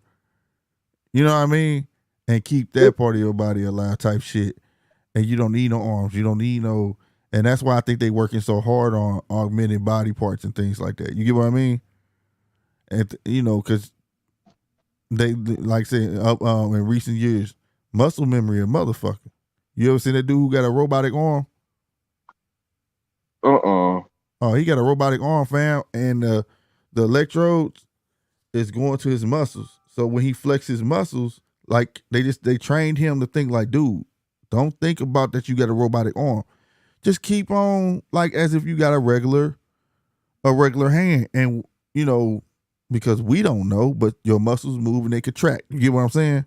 To move your fingers and things like that. Like, what the fuck? And dude did that. You feel me? What happened? This was for a belt? What belt? Nah. What belt? Junior? Whoa. Nah, what belt? Junior welterweight. Yeah. He's a champion. I just rewinded because here it is. I went too far.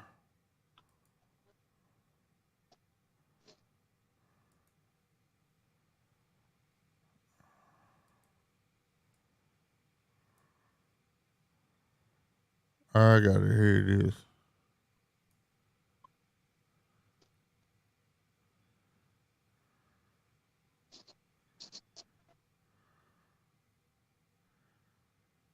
Come on, man. Announce it.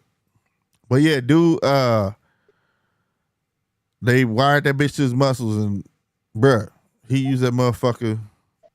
He got 4 fingers and a thumb, picking up shit, typing, all that shit, fam. Oh my.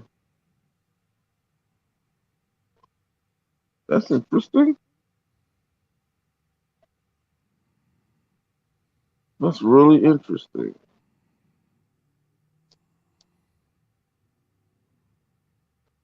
Oh man.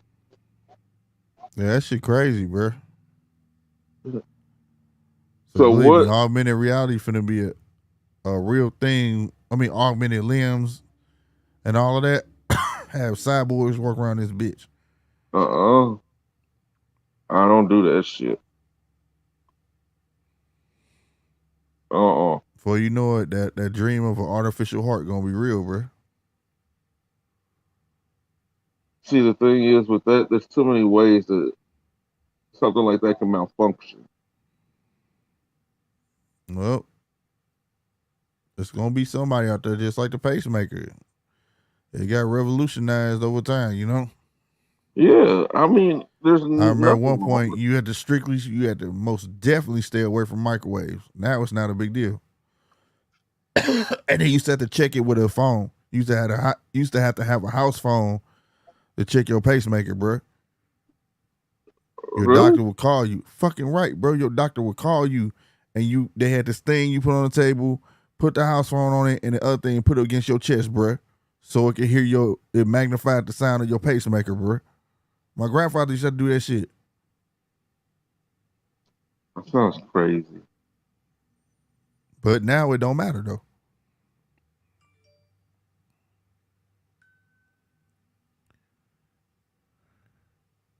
Uh, that sounds like too much of a hassle.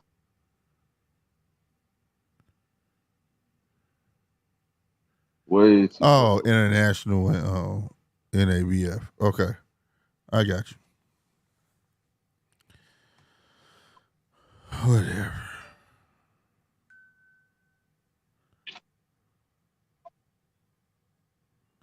Yeah, that nigga. That's some crazy shit. It's gonna be like iRobot, bro. Yeah. Beam 2K, what's going on, man? But yeah, nah, that shit wild, bro. Shit, that ain't even a motherfucking movie. What movie was that, man? Where everybody was clones, bro? Shit, they been warning about this With shit for Bruce long. Willis. Nah, man, everybody was clones. It was on Netflix, bro. And they had stacks. They called it stacks. Their consciousness and their bodies was considered sleeves because they could just grow them a new body. You can pick whatever you want. You can be a black man, white man, Chinese man. You can be a female, whatever. But their Right? consciousness was inside of. It went in their back of their neck, bro. It looked like a cartridge. And the rich people, and the only way you die, you blow their stack out. Wow, that's what they say. Blow your stack out. Wow, and that's over because that's what control. Hold your constantly record your consciousness. Rich people who had the money, they consciousness was always constantly uploading to a server, so you could never get rid of them. This is the second season had Anthony Mackie. Oh, Altered Carbon. Altered Carbon, yeah.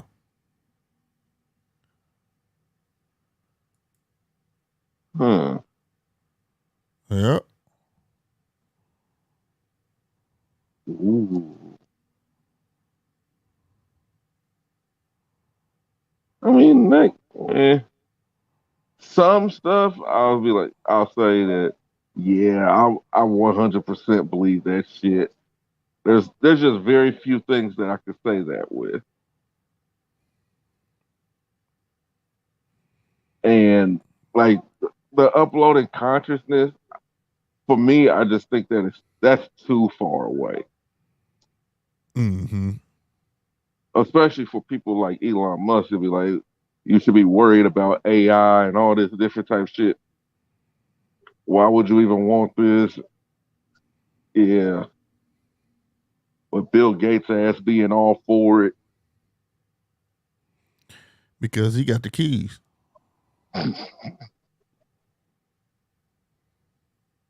don't know what it is. That motherfucker, I just don't like him.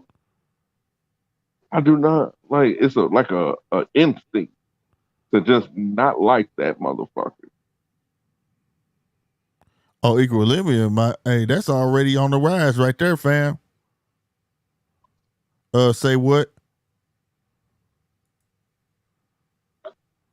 Oh, equal. Well, just wait till they start getting to Minority Report.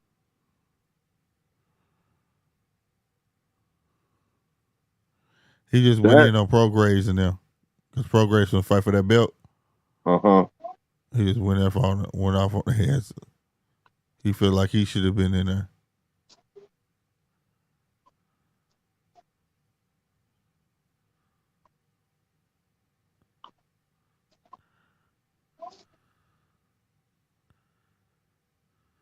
Bruh. Yo, have you He ever talking big played shit. Have you ever played Ghost of Tsushima? I think Ghost of Tsushima. Is that the new? The Japanese game with the guy Oh, who it's new. yeah, to where he could either be a samurai or he could go and be a ninja. Yeah, where his arm and something with his arm and shit too. Or his Uh-huh. hand. Yeah, I Yeah. played that before. They about to make a movie out of it. Oh, that shit gonna go hard. That shit gonna go hard. Hey, but to what talking about though, on everything, man, that's on the way it is. That's what cancel culture is. That whole movie was about cancel culture. I can't say them shit together. Cancel culture. Yeah. So hopefully y'all understood what I was saying. Cancel culture. Yeah. That's what that whole movie was about. Not having feelings about nothing. You can't say nothing about nothing. To try to save the world, they call themselves hand out pills to make you emotionless and shit like that. That's where we headed, bro. That's how they want you, man. It's a lot of problems on earth that could be just really solved real easy, and they don't care to solve them because it's about money. So it There's is what it never is. any money in the cure. Exactly. Well, there you go. Yeah, exactly. But yeah, Equilibrium was a motherfucker. It was really good. That was before the Matrix. Goddamn, I mean that shit was good. But like, yeah, they had Tay Diggs, Christian Bale. Who else was in that motherfucker, man? Had a couple British actors in there too. You know what I'm saying? But that's what they own. They're on that where you have to be fake and tiptoe around people so you don't offend motherfuckers and be scared. We ain't about that shit over this way, man. Nah. That's why I was finna say, E-Dub said no homo. Ain't nobody worried about that shit. Somebody say something if you said he looked good, we knew what you meant. You know what I'm saying? Yeah. Like, we knew what you meant. Them people who the people, oh, you gotta say no, pause. Man, them the fag. Oh, excuse me. Say what you want. Those are the gays. And he thinking about the gay shit. Not you shit. I'm talking the way I want to talk. Yeah. I'm not doing that. For real, dog. I always felt a feeling like when people say that, I especially before I caught on to it, people like, pause, dog, pause. I'm like, what are you talking about, bro? Like, you know what I'm saying? Then I found out, I'm like, oh, y'all trying to curve how I talk? Man, you been gone somewhere with that, bro. The first time that shit happened to me, I was like, damn, boy, you actually look like something, you know, because I grew up in a time where, you know, my dad would tell me I look handsome. Yeah. I You know what don't I'm see nothing saying? wrong with it. Crack jokes and be like, you know, dang, you actually look like somebody, boy. You know what I'm saying? Now you say, dang, you look like somebody, boy, look at you. Oh, no homo, man. No, like, get the fuck out of here. Man, I ain't with that shit. You thinking about that. Why you thinking like that? You feel me? Uh-huh. I wasn't thinking like that. So I ain't with that. I never could get with that. And I know somebody told me it started off as a joke, but people start making it like a serious thing. You know what I'm saying? Yeah. They said like when people used to, what was the running joke? That's what she said. Yeah. You catch somebody slipping saying something and you put behind, that's what she said. You know what I'm saying? That's how it was supposed to be meant to be. But people start like taking the shit like seriously. Like, man, get on. Man, we say all that gay shit to me. Nigga, Nobody trying to say no gay stuff to you. You thinking gay. What's wrong with you? You over there on your Dennis Rodman. What the fuck wrong with you? And for people don't understand why I said that, he challenged who talk show he was on. So you tell me you never dreamed about being with a man? Yes, Dennis Rodman said that on, was it Arsenio Hall? It was one of them. Yeah. So, yeah, that's why I said that. People, y'all getting y'all Dennis Rodman on thinking like that. Ain't nobody thinking about that. That's still kind of, I mean, even with this, that's kind of that's kind of off the wall. Well, I'm saying Dennis Rodman just admitted it. He thought about it. You feel me? For you to say pause to something I said, mean your mind is already thinking about some gay stuff, right? I mean, sometimes, okay, but the thing with that is sometimes somebody can say something, you're not thinking about any damn thing, and then you be like, what the fuck did you just say? Because you're able to think fast enough to be like, because now I've been there. I done it on here where I was like, that shit did not sound right. I caught myself, you know what I'm saying? Mm-hmm. Like you gonna have those instances, but everything can't be gay, bro. It's people waiting on it. You feel me? Mm-hmm. Like if you go to the dentist and me and you was talking about it, somebody walk in, I was like, yeah, I went to the dentist and he put the needle, but right before, and then now a person walking in the door, right? And I say, and right before he put it in my mouth. Yeah, that shit don't sound right, right? Right? That don't sound right. But before, if he was there for the whole conversation, he would have heard me say about the needle, about, you get what I'm saying? Context. Right, context. But if he would have walked in, we'd have been like, no, I ain't like that, bruh. But he'd have been like, what the fuck y'all talking about? You feel me? Yeah. I get those instances. But when you sitting there waiting, you waiting, bruh. You know what I'm saying? Like, everything can't be gay, bruh. Like, get the fuck out of here. Oh, that's true. And it could be context. Damn, Teofimo doing this thing out there. He look good. Pause, nigga, pause. Nigga, we talking about boxing. You see what I'm saying now? Yeah. It's a difference. So we know sometimes sometimes shit do sound fucked up in the field where you walk in, you know. Yeah, I mean, I showed to call myself coming like, that shit did not sound right. Like, yeah. Oh, God. We say, what part affirmations or not bad? It's the podcast fire. Right on.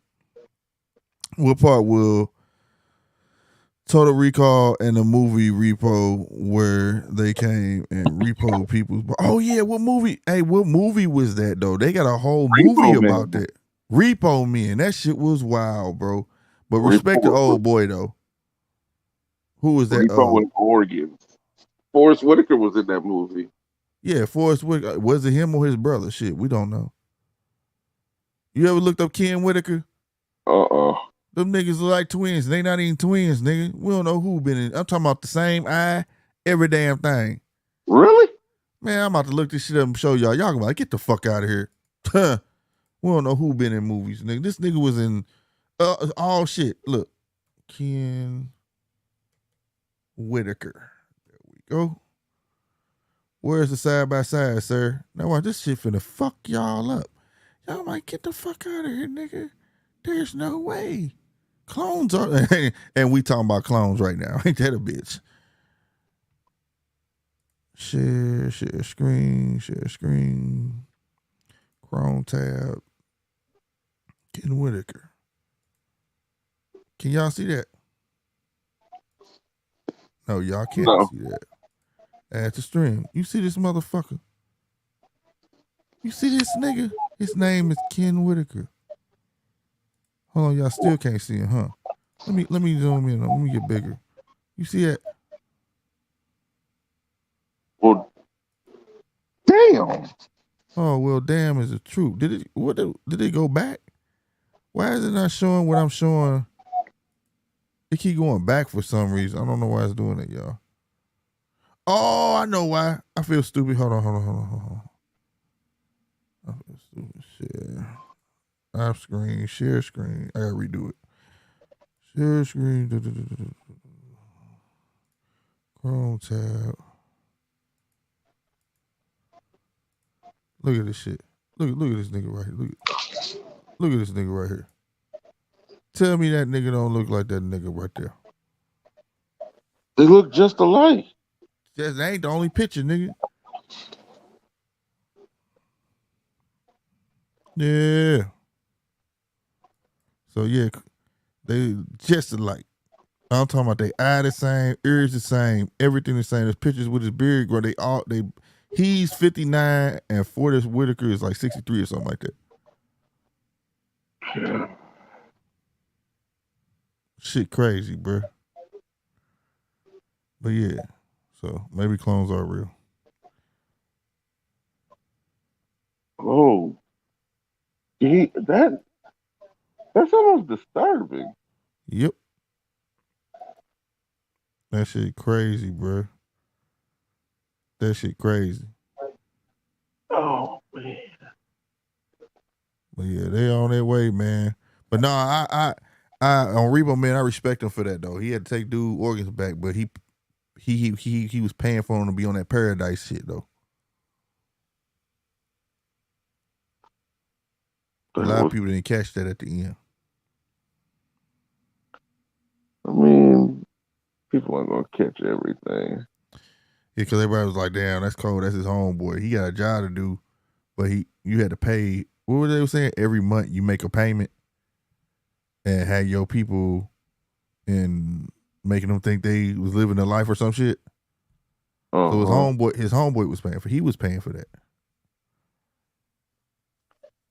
Well, that shit fucked me up. That was a good movie though.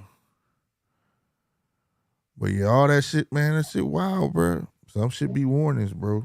It's coming to their head though, but like right now, for us being emotional and that equilibrium is really hitting right now. They don't want you to be able to say shit about nothing. You know what I'm saying? They don't want you to say nothing about nothing. Some of these topics, please remember these too, because we gonna talk about this shit. Cause we all over the place, but some of this shit, some good shit. You know, like you can't talk about the gay people, you can't talk about women, you can't talk about animals. You know, dogs, cats, monkeys. Can't talk about nothing. You can talk about men all day.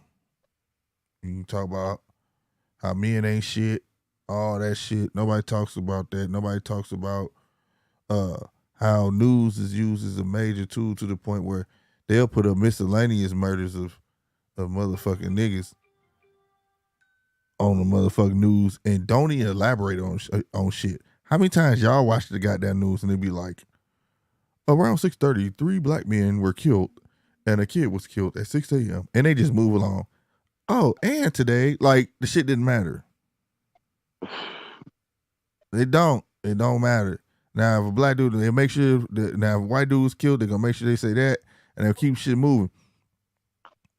When the last time you heard a whole about white people on the news killing people? They're not doing that. That's why I watch the news, bro. So I watch the news because I live where I know for a fact white people out here stabbing each other and all sorts of shit. Well, not only that, you have to go with, in their opinion, what is the news? Niggas is the news. We see. Yeah, and I mean a lot of times. Yep, and Jew. No, but no, why? Why? Right, I'm about to say, man. Yes, you can. That's the thing, yes, bro. You can. That's the thing right there. Look, what I'm about to say. Never mind. No. No, it's the way you say it, and I'm gonna say it. Jewish people, that is a religion. If you are not from there, not from Jerusalem, you get what I'm saying? If you're not from Israel, right, you are not a ethnic Jew. You're a white Jew. You're practicing. in their You're faith. practicing jujitsu. Exactly. Like, Exactly, bro. I if you can want pull me it to up right be, now. They done studies at colleges where they call themselves a white Jew. I'm a white Jew, bro. You can be a black Jew. There's Chinese Jews. There's all sorts. like, to be honest with you, No, I'm just we going. not talking bad about them, but you gotta have the facts. And when I'm saying I know for 100%, I can pull everything up. I'm talking about it's facts. You're practicing in the faith, right? Like, So go ahead. the problem that I have with the Jewish community is whenever stuff is brought up. Like, I don't. I don't like when people try to compare traumas. I do not. Because it leads down a slippery slope to where somebody's going to end up with their feelings hurt or it's going to be a fight. Well, yeah, What the but Jewish that's community does is they always want to bring up the Holocaust. That's not me saying that the Holocaust was not a bad or right. tragic Say event. what? It was. It was downright gruesome.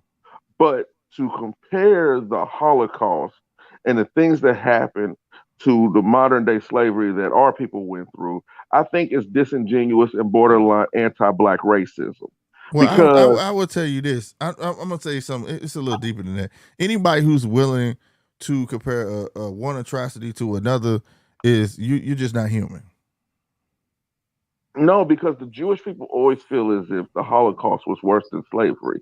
Now, Well, I can't say granted, that for all, but I'm telling you, the ones that are, I'm saying it right here. You're not human because for one to say one's worse than the other, no, neither one should happen. Both was really fucked up on a whole nother level. Like, yeah, you know what I mean? Like, no, there ain't no, well, we went through was this. Yeah, we know you guys had this. No, we don't want to hear none of that shit.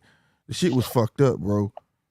And you would think it would go against your faith. You think it would go against a whole lot of that because one wrong don't trumps another wrong. You know what I yeah, mean? wrong is wrong. At the end of the day, there's no need to compare traumas or atrocities. Like, okay, we have a gripe. That's Do you ever hear Chinese people coming out talking about what Mao did?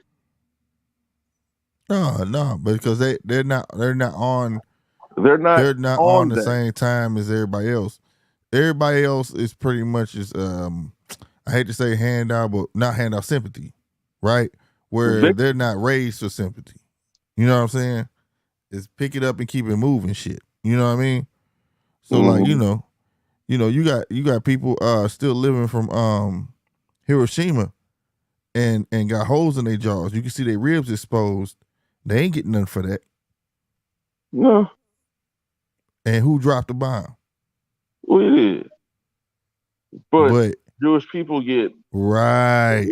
So if you like wanted to be that's the thing that's bothering me too. How so do if you they want get reparations, but nobody else does? I'm not saying that I'm here looking for reparation. I'm not. I'm honestly not. I don't give a fuck because I understand the power dynamic that is here in America. You can't get shit unless you have some kind of wealth and power, and you got to right. have the wealth before you have the power. And our problem is not unity. We get united over everything else. So unity is not the issue. The problem is wealth. That's the real issue with the black community. Wealth. We could come together over sports. We could come together over sneakers. We could come together over strip clubs. We could come together over everything else. So unity is not a problem. So we need to stop making it seem like it's a problem if we could all just come together. No, no, no. We get together. We just have to get together on a goal that's going to benefit all of us in the long run. And truth be told, a lot of us ain't going to be able to make it or come. And that's No. fine. Well, I'm gonna stop you right there though. I'm gonna stop you right there. It's not about unity, like you said in the first place. It's about interest. And second, goddamn me, the one thing that we don't practice that everybody else practice is separatism. So you're taught out the gate in virtually every other race to support your own. There's none of that here. And they make sure it's not none of that gonna be here. The minute we start doing that, it's gonna be a problem. Why do you think, okay, like I told this person, everybody else is taught this, right?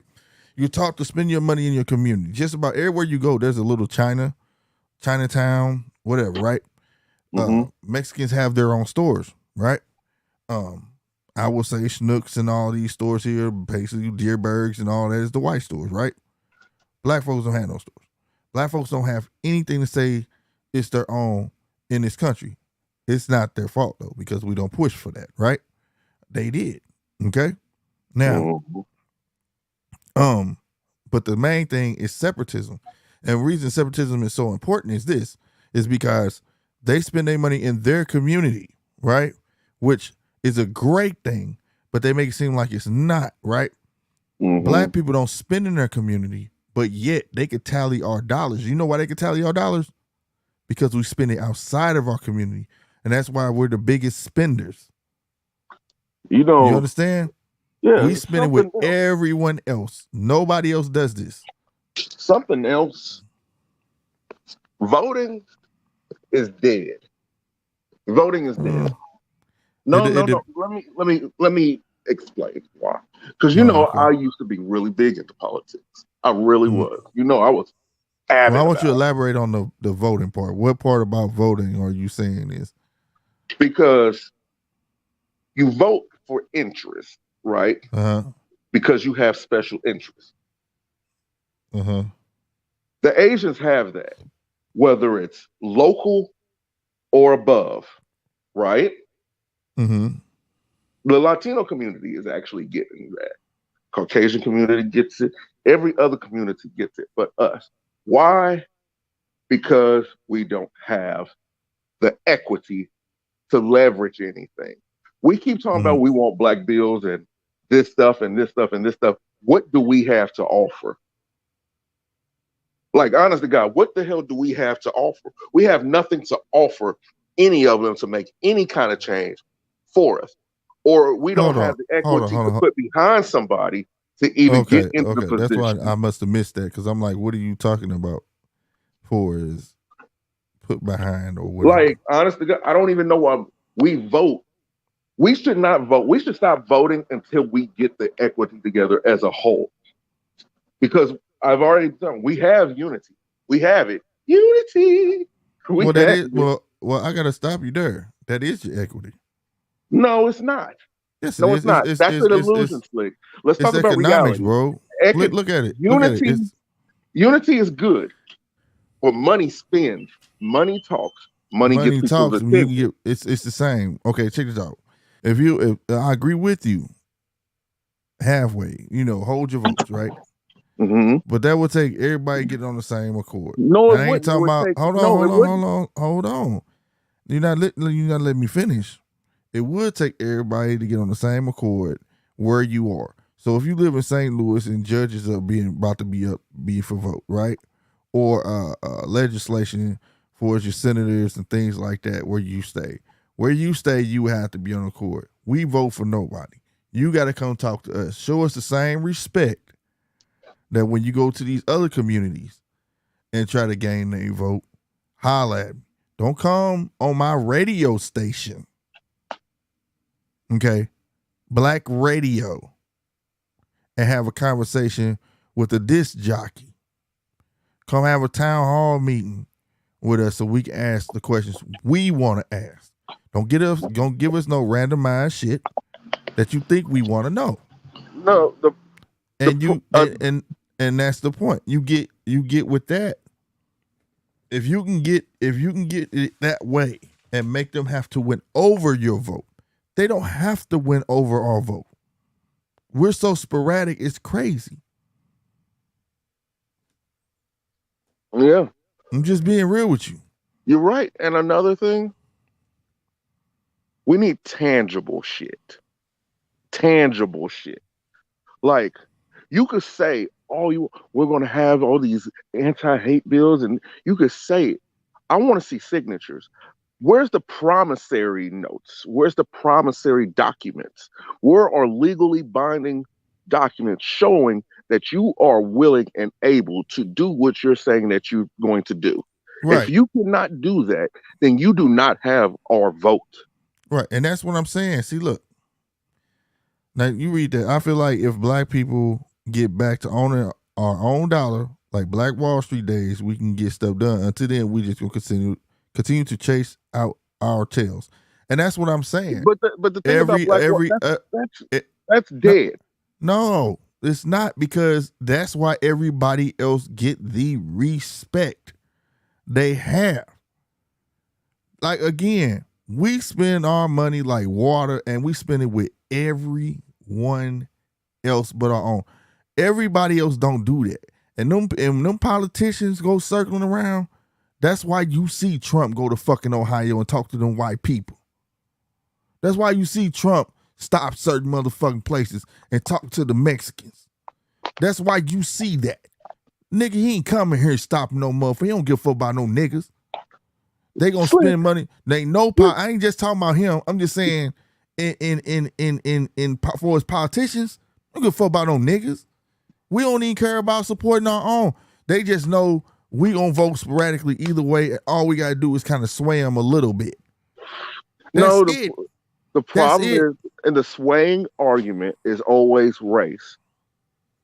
See, well, a lot of times that's why we're like, if you look at the news, wrapped up and seeing who has the best massa instead of holding these motherfuckers to the fire. I gotta disagree there. That's the whole point. Fuck that massa shit. I mean, it's right there in your face. When they ask Mexicans who they was gonna vote for, who they say, Polo? They said Trump. We don't know yet as a community. So did the Asians. They said Trump. And then he lost the Asian vote. But I'm saying though, they had answers. And the point is, they wouldn't ask them, who you voting for, Mexicans? Trump. Okay? Who you vote for, Asians? We don't know yet. White people, who you voting for? They had the respect to go ask them as a fucking community. They ain't ask us. But the black vote only counts in minority chocolate cities. What I'm saying is, though, they still don't have the audacity to ask us. And at the end of the now we know who everybody else voted for. Who's going to captivate the black vote? That tell you we always been the swing vote, bro. It's either we going to push one side or the other, and then they try to influence us to go this way or that way. But we never get the loyalty or respect of these politicians when it come down to the Mexicans, when it come down to the Arabics, when it come down to, they ask them. You know why they ask them? Because they know they hold strong as a community. Black folks don't got communities. No, we got neighborhoods. Okay, it's a difference. They know so. So it's just like I'm saying, until we practice the same thing that everybody else, and every time we bring up separatism, oh, something's wrong with it. Something's wrong with them. Why you don't want to be with us? No. But you do it. You do it. You make gated communities. Y'all do everything under the sun to separate yourself, period. My idea, lean full forward into capitalism. Lean full forward into it. Like you said, get your businesses. Not everybody is meant to own a business. Not everybody is business savvy, but you hire your own. And here's my thing. They do it. So let's just work with the sticks that we given. You know, they go around to other countries and other companies and get the best and the brightest. Why can't we do that at all these little IT firms? Why can't a black man start an IT firm, or a black woman? It doesn't matter. And go snatching around the best and the brightest. Because I'm pretty sure out of all these companies, there's at least 2 or 3 black folks working there. Let's not act like it's just all white. There's at least 2 or 3 big ones. 2 or 3 black people working. Snatch them up. Snatch them up. And if you're not in a position, because something that I remember from childhood when it came to working, and you could probably attest to this too. If you're working for somebody and you really enjoy it, figure out the ins and out of that motherfucker so you can start your own business off of it. Mm-hmm. Like you said you did with floors. People don't have that in them no more for some reason. We have too much of a defeatist mindset. There's no more ruling class mentality. There's no more by any means necessary left in us, except for when it comes to dumb shit. Dumb shit. You arguing over police brutality. Police brutality has been in this country for hundreds of years now. Hundreds of years now. What's the one thing that's always saved the police? Qualified immunity. Stop with the whole defund the police shit. That shit's stupid. Get rid of qualified immunity. You get rid of that. You don't need to get rid of that. To the fire. I'm gonna be real with you. I'm gonna be real with you though, bro. Learn how to put yourself in a situation where what you do is warranted. And what I mean by that is, like I said, it all starts back with, keeping your dollar in your community, earn your respect. Like my dad used to say, if you don't respect yourself, how do you expect others to respect you? So when you walk out in your neighborhood and you catch a little cat drop paper, or you dropping paper yourself in your neighborhood, does that say you respect where you say? No. All right then. So when them niggas come rolling down in that street, 2 cars deep, how you expect them to respect you? They look at you as you are. Their perception is everything. They don't know you, but they know of what they see. You see what I'm saying? So that plays a part regardless of the fact. Now I am with, treat people how you want to be treated and all of that. But as a people, we got to start acting a certain way. And it ain't they way, because I'm big on that shit. White ain't right. Okay? That's the way they act. That's our way. But we were raised to have class. I was raised to have ethics and class, and like I said, at least we didn't curse in front of churches when I came up, and you damn sure didn't drink in front of your grandmama and your mama, and you understand what I'm saying? We had some type of, but now, we gotta get that back, bruh. Take your neighborhood back. All of that. Everything ain't gotta be toting guns and going against the po-po. Let them do their job. Let them do them. Stay out their motherfucking way. You understand? Until they start pushing. Get the liquor stores, get your stores back, all of that shit. But to attest before you went on to the police thing, the biggest thing when you was talking about the black people in the business and stuff, the biggest thing is when we get to that point, because we was there when I came up, man. The liquor stores owned and all the little mom and pop stores owned by black folk. But see, we as soon as a dollar come in, 80. You gonna give me what? Hey, we valued our store at 50. Hold on. They said we valued. Hold on, real quick. We valued our store at $50,000, right? Mm-hmm. And then they come in and offer you 80. See, but what you don't think is, he overpaid you, but he know in the long run, this gonna fuck your whole shit up. You see what I'm saying? Yeah. It's gonna fuck the stability of your neighborhood up. And just to give you 2 examples, and I'm gonna let you go ahead and talk, is this. You see, everybody seen happiness, the pursuit of happiness, right? That man made a business, stock marketing business on his own, right? Go look how small he sold it for. And then it's going to tell you how much it's worth today. And that's how fucked up. It pissed me off. They couldn't just leave it where how much he made off of it at the time, but they tell you how much it's worth today. Because that's a stock at the end of the day. They have to. It's a movie. Yeah. It's a movie. But what I'm saying is this. It didn't do nothing but prove to a point that you gonna build something up and then you gonna sell it when you should have kept it. And that's been black folks' biggest problem. Another one, a black dude started Lenovo. A lot of motherfuckers don't know that. But you know why you wouldn't know that? Because right when it was worth, I think it was $5 million, he sold it. Lenovo is in every Walmart, every motherfucking thing, everywhere you go. But so here's when we get to that point, you gotta hold on to your shit. Don't sell it to the outside motherfucker. Sell it to your brother. Sell it to your son. Pass the shit down like they do. That's what I was going into next. If you look at it, first point I want to address this would say what said. We have black millionaires and billionaires, and how many raised their hands or took a step into pushing the message about owning our own. Fuck them, say what? Fuck them. Because I'm gonna be real with you. We have Sambos in our community. And you never know who somebody truly is until you put money in their pocket. We have so many Sambos. Because as big as Oprah is, how many black employees do you think that she has on a regular payroll? Tyler Perry, hell, any of them, any of the billionaires or millionaires, how many of them do you think have regular black employees on the payroll? How many businesses and stuff like that are they starting to where they hire nothing but exclusively black people? Now, granted, that would be an issue because that is seen as racist. And that's just the type of society that we live in. But who among them is even offering that? So if they're not offering that, I don't give a fuck what they're doing. I don't give a damn what they're saying. I don't fucking care if they're breathing and walking this earth. Fuck them.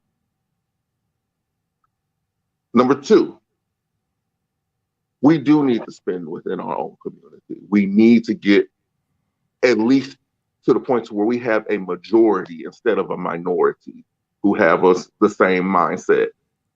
We need to get to the point to where we have a majority and not a minority who are fluent either business runners, owners, and have a majority of people who are actually willing to work for those companies. That's where we need to get to. We need to get to the point where self-sufficiency within our community is above all. We don't need any Adrian Broners. We don't need any, honest to God, we don't need any more athletes. We don't need any more basketball players. We don't need any more football players. We don't need any more boxers. We don't need any more of that. What we need is fucking one accord. That's what we need. That's the hell we need. We need one accord for a majority, not a minority.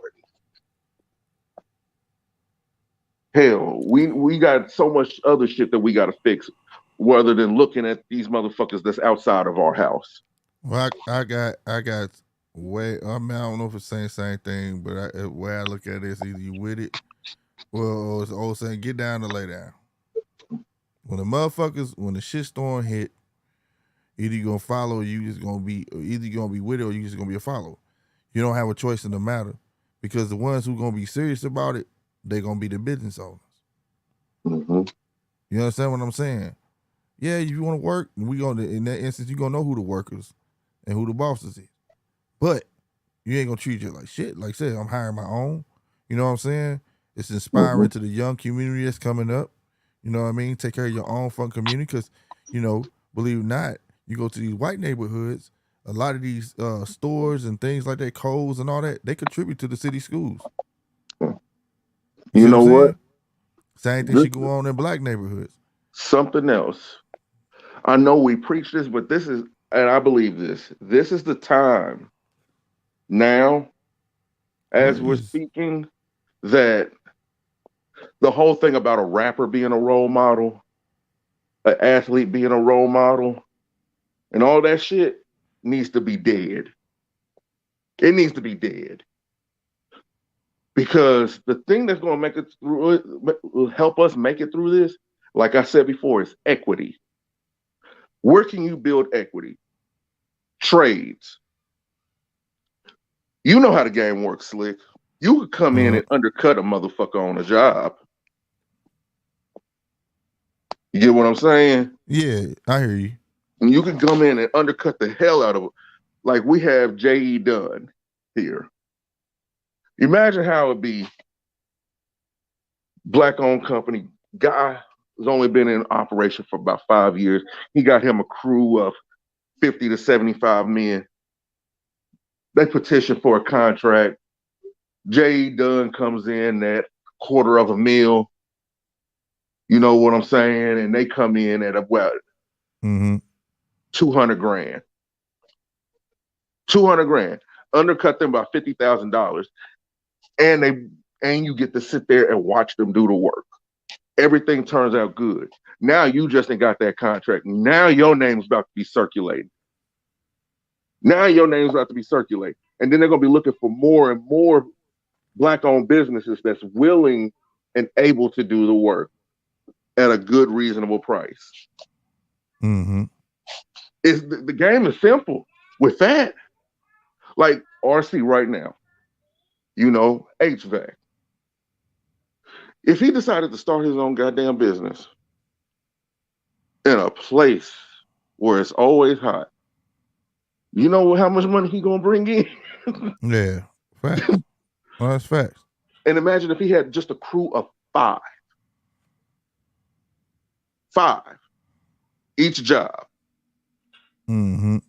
You imagine, Slick, what would you do if you had a crew of 30?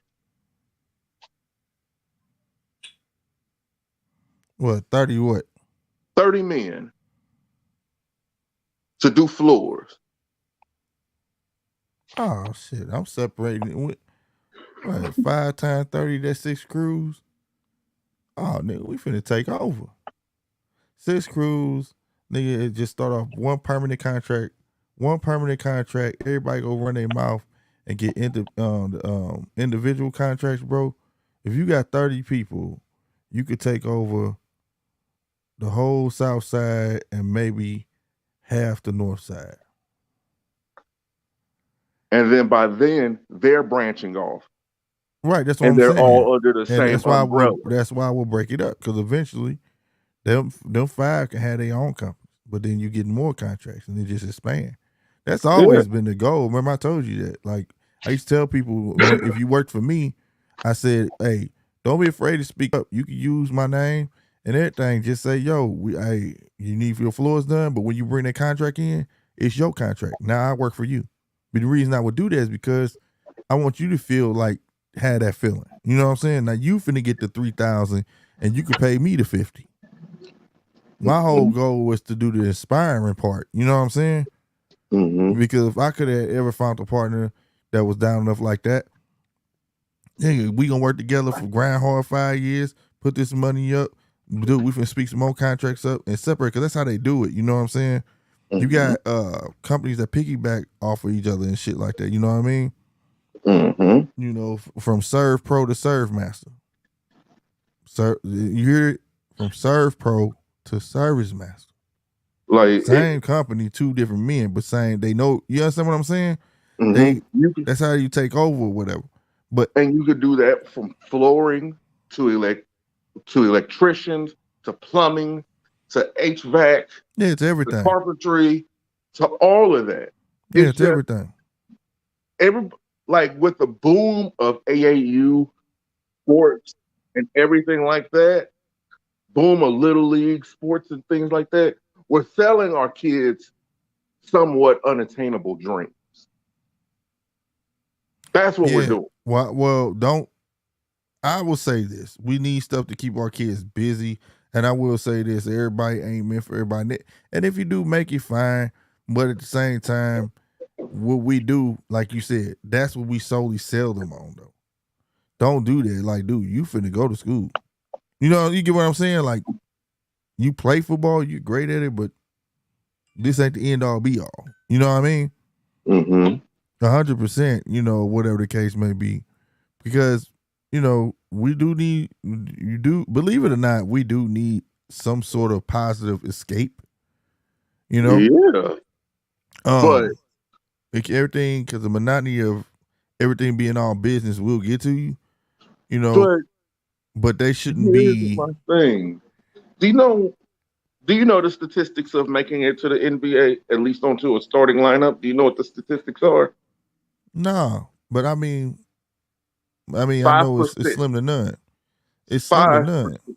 Like but we talked about this. Like I said, I don't agree with you sending Dwayne Wade to a high school to talk to juniors. For what? Makes no sense. For what? For what reason? You know what I mean? You send them it's a pipe dream, man. You setting them up for failure. And something else that we gotta stop doing, and this may sound fucked up, I think, we gotta stop telling our kids hard work pays off.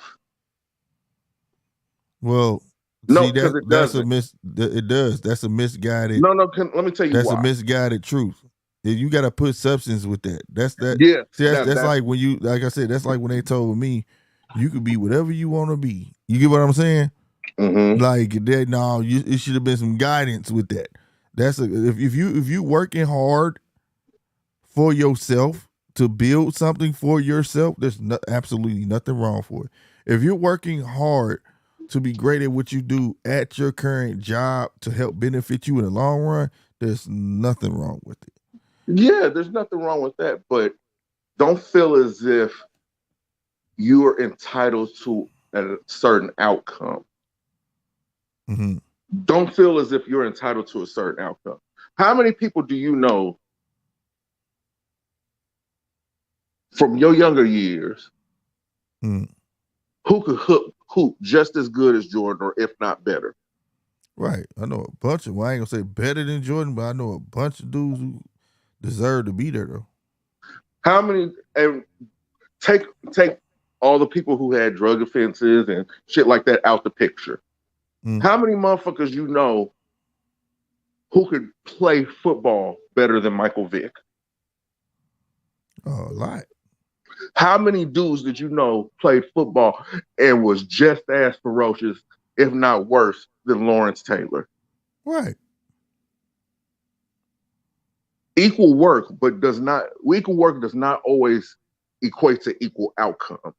Well, that's what, like I say, that's with life too. A catch-22 for is especially in sports or art or things like that. You know what I'm saying? Things that's not out the norm. But if you talking about like work, like getting up 9 to 5 type shit, it's about perspective, your perspective, not what people looking at you, like how you're looking. Oh yeah, that's true too.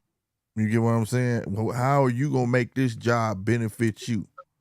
You know, like I had my jobs where I had to tell old bosses, you know, when I was getting in the workforce or whatever, and they look at you a certain way because they look at you like you a dime a dozen. I used to tell them, dude, I'm not a loser. I found you. You see what I'm saying? You didn't find me. So just as I found you, I can find another.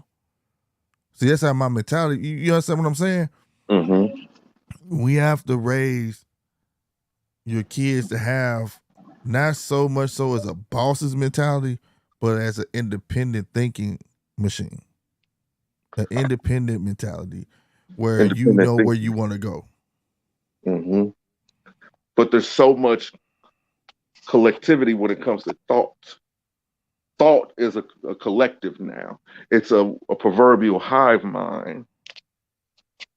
Well, if I had a son, I would tell him to know what you want to do first, and you're going to fail. I would tell him on the back, you're going to fail. First idea, you ain't going to do shit. It usually doesn't. You know, you learn from it, and you keep pushing. That's usually the test of, do you really want it or not? You get what I'm saying? Do you really want success? And also, depending on where you going or where you trying to go rather, it may take more than you. Yeah. Yeah. You know? See, go ahead. No, I was about to say, like, even with my kids, I stopped celebrating success and started celebrating failure. Mm-hmm. When it came to them actually trying something that was beneficial. You tried to cook and it tastes disgusting or it's burnt, I'll give you that because you tried and you failed this first time, which means the next time you're going to nail this. You're going to nail this because you failed. You already know what it feels like to lose. So when you win, it's going to feel so much better. And I don't have to celebrate you because you're going to feel like I earned this my damn self. I don't need nobody to pat me on the back. True. Like, I've started doing that with my kids.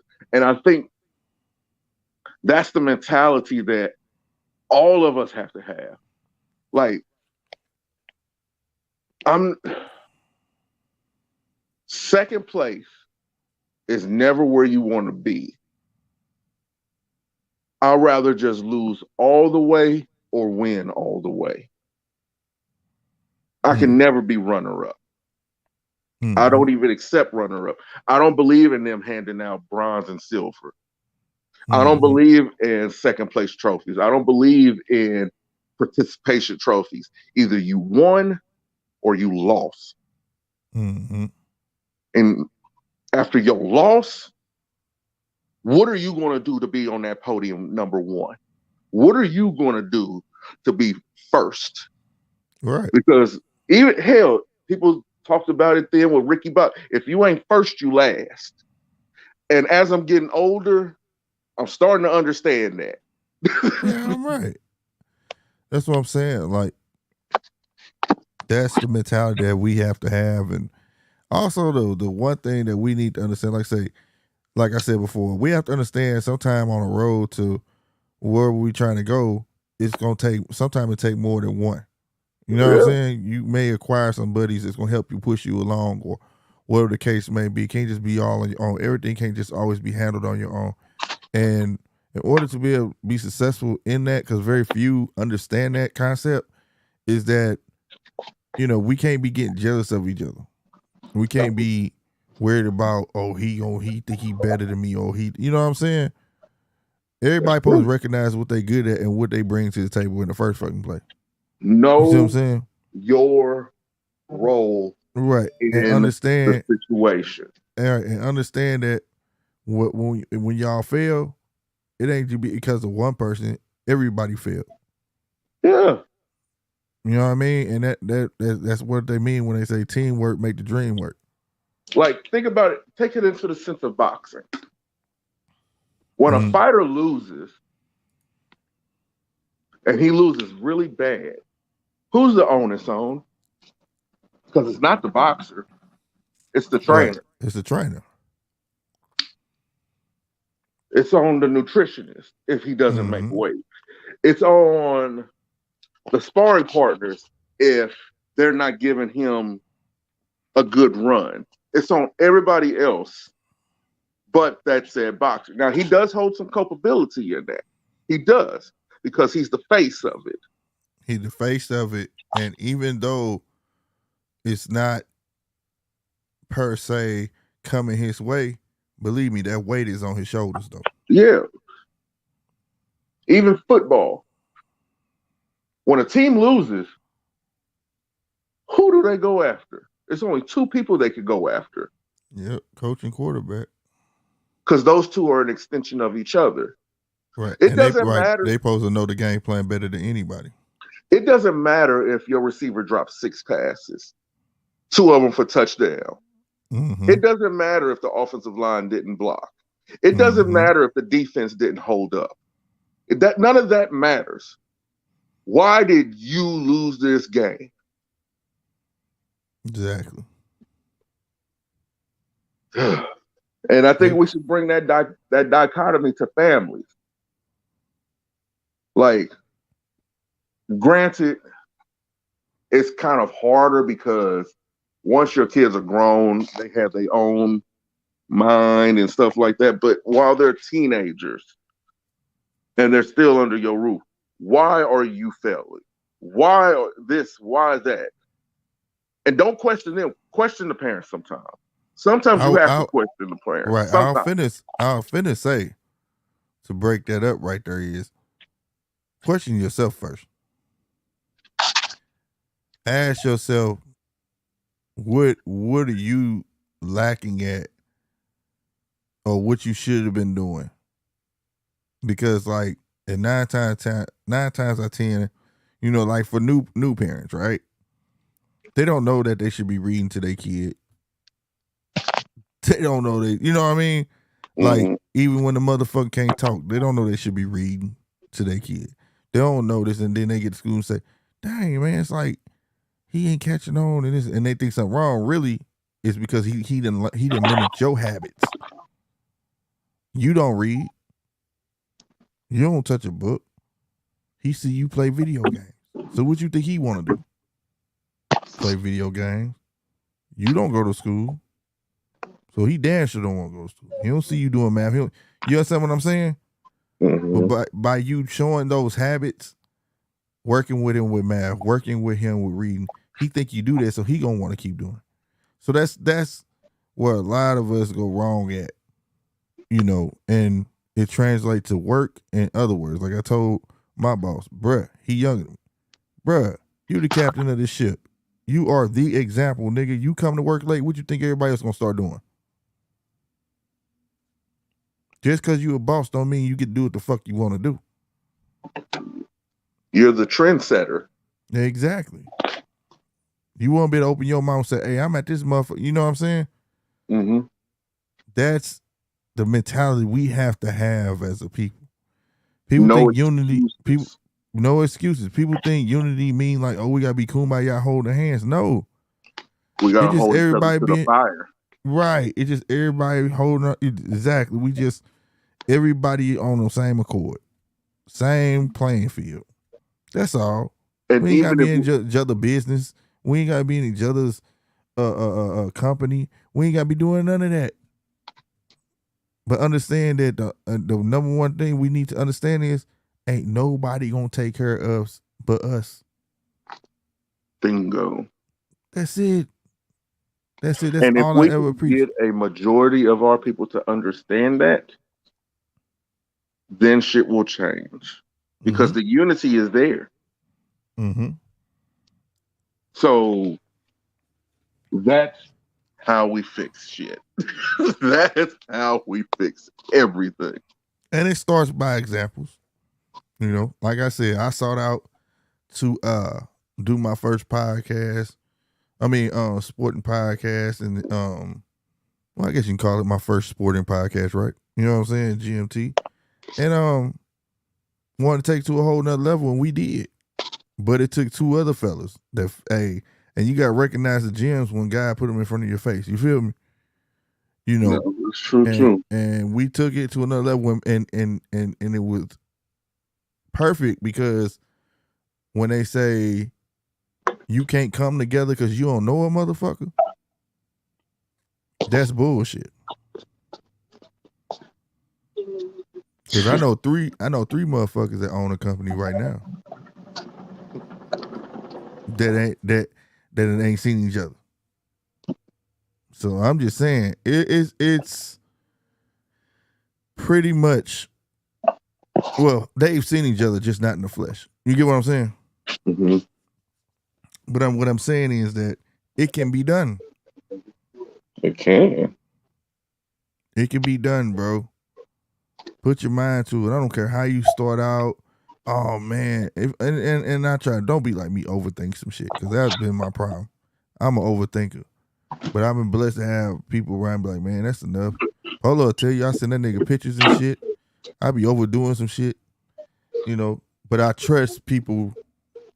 You know what I'm saying? Because I know me. Yeah, be honest. That's my thing. I always put that be honest shit. Because I know I can overthink some shit. I think I'm fly. I can think this. I can think that. And I can be looking like boo-boo the fool out here. Leave it to me. But, no, this was a great conversation, man. I like the way this shit had turned. 100%. You know what I mean? It just speaks to the testament, man, to realism that's coming back to Slick 50 TV. That's why I haven't been broadcasting GMT Boxing on our channel, because I'm separating them.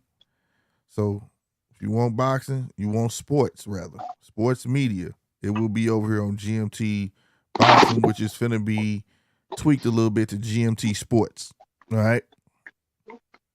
Slick 50 TV is for GMT Podcast. I have a third channel as well. You know what I'm saying? It's Poppin' Vinyl, but I'm finna change that to Box Talk, because I'm probably gonna have like snippets. But Box Talk will be on Spotify, Anchor, and YouTube. So for my listeners that be at work, they just want to have, you know. So that podcast will be like a strict podcast, but live sometimes. Well, it won't be live, but the video, I don't know. Just know it's mainly going to be on Spotify and Anchor.fm. All right. So stay tuned to that, because I will be blasting out there for y'all to hit that subscribe button on YouTube. Please go to Anchor.fm when I tell y'all, you know, you can hear me in your car. You feel me? You going to still hear Polo on that mud too. You hear Polo everywhere. Polo don't know what the hell Polo gonna do. Polo like the mouth of the Midwest. Why you say that? He gonna be everywhere. Whatever I got going on, you gonna hear Polo. Oh, But having said that, man, I ain't gonna lie. Any other time, be like, oh, this is sport, but I need this type of conversation. This is what I miss. I miss realism. You know what I'm saying? Yeah, say what? Most definitely, it was fire. But having said that, man, we've been on this thing 2 hours 49 minutes. This replay of this section of what we were talking about, yeah, tomorrow it'll be on Slick 50 TV. I'm definitely gonna cut this out and save it. Shout out to everybody who support too as well. Make sure y'all smashing that like button. You know, to my rewatchers who watching this now, please hit that subscribe, like, all that good stuff, and stay tuned. All right. I am your boy Slick 50. I am Senor Polo Guevara. That's a new one. But having said that, we out, bruh.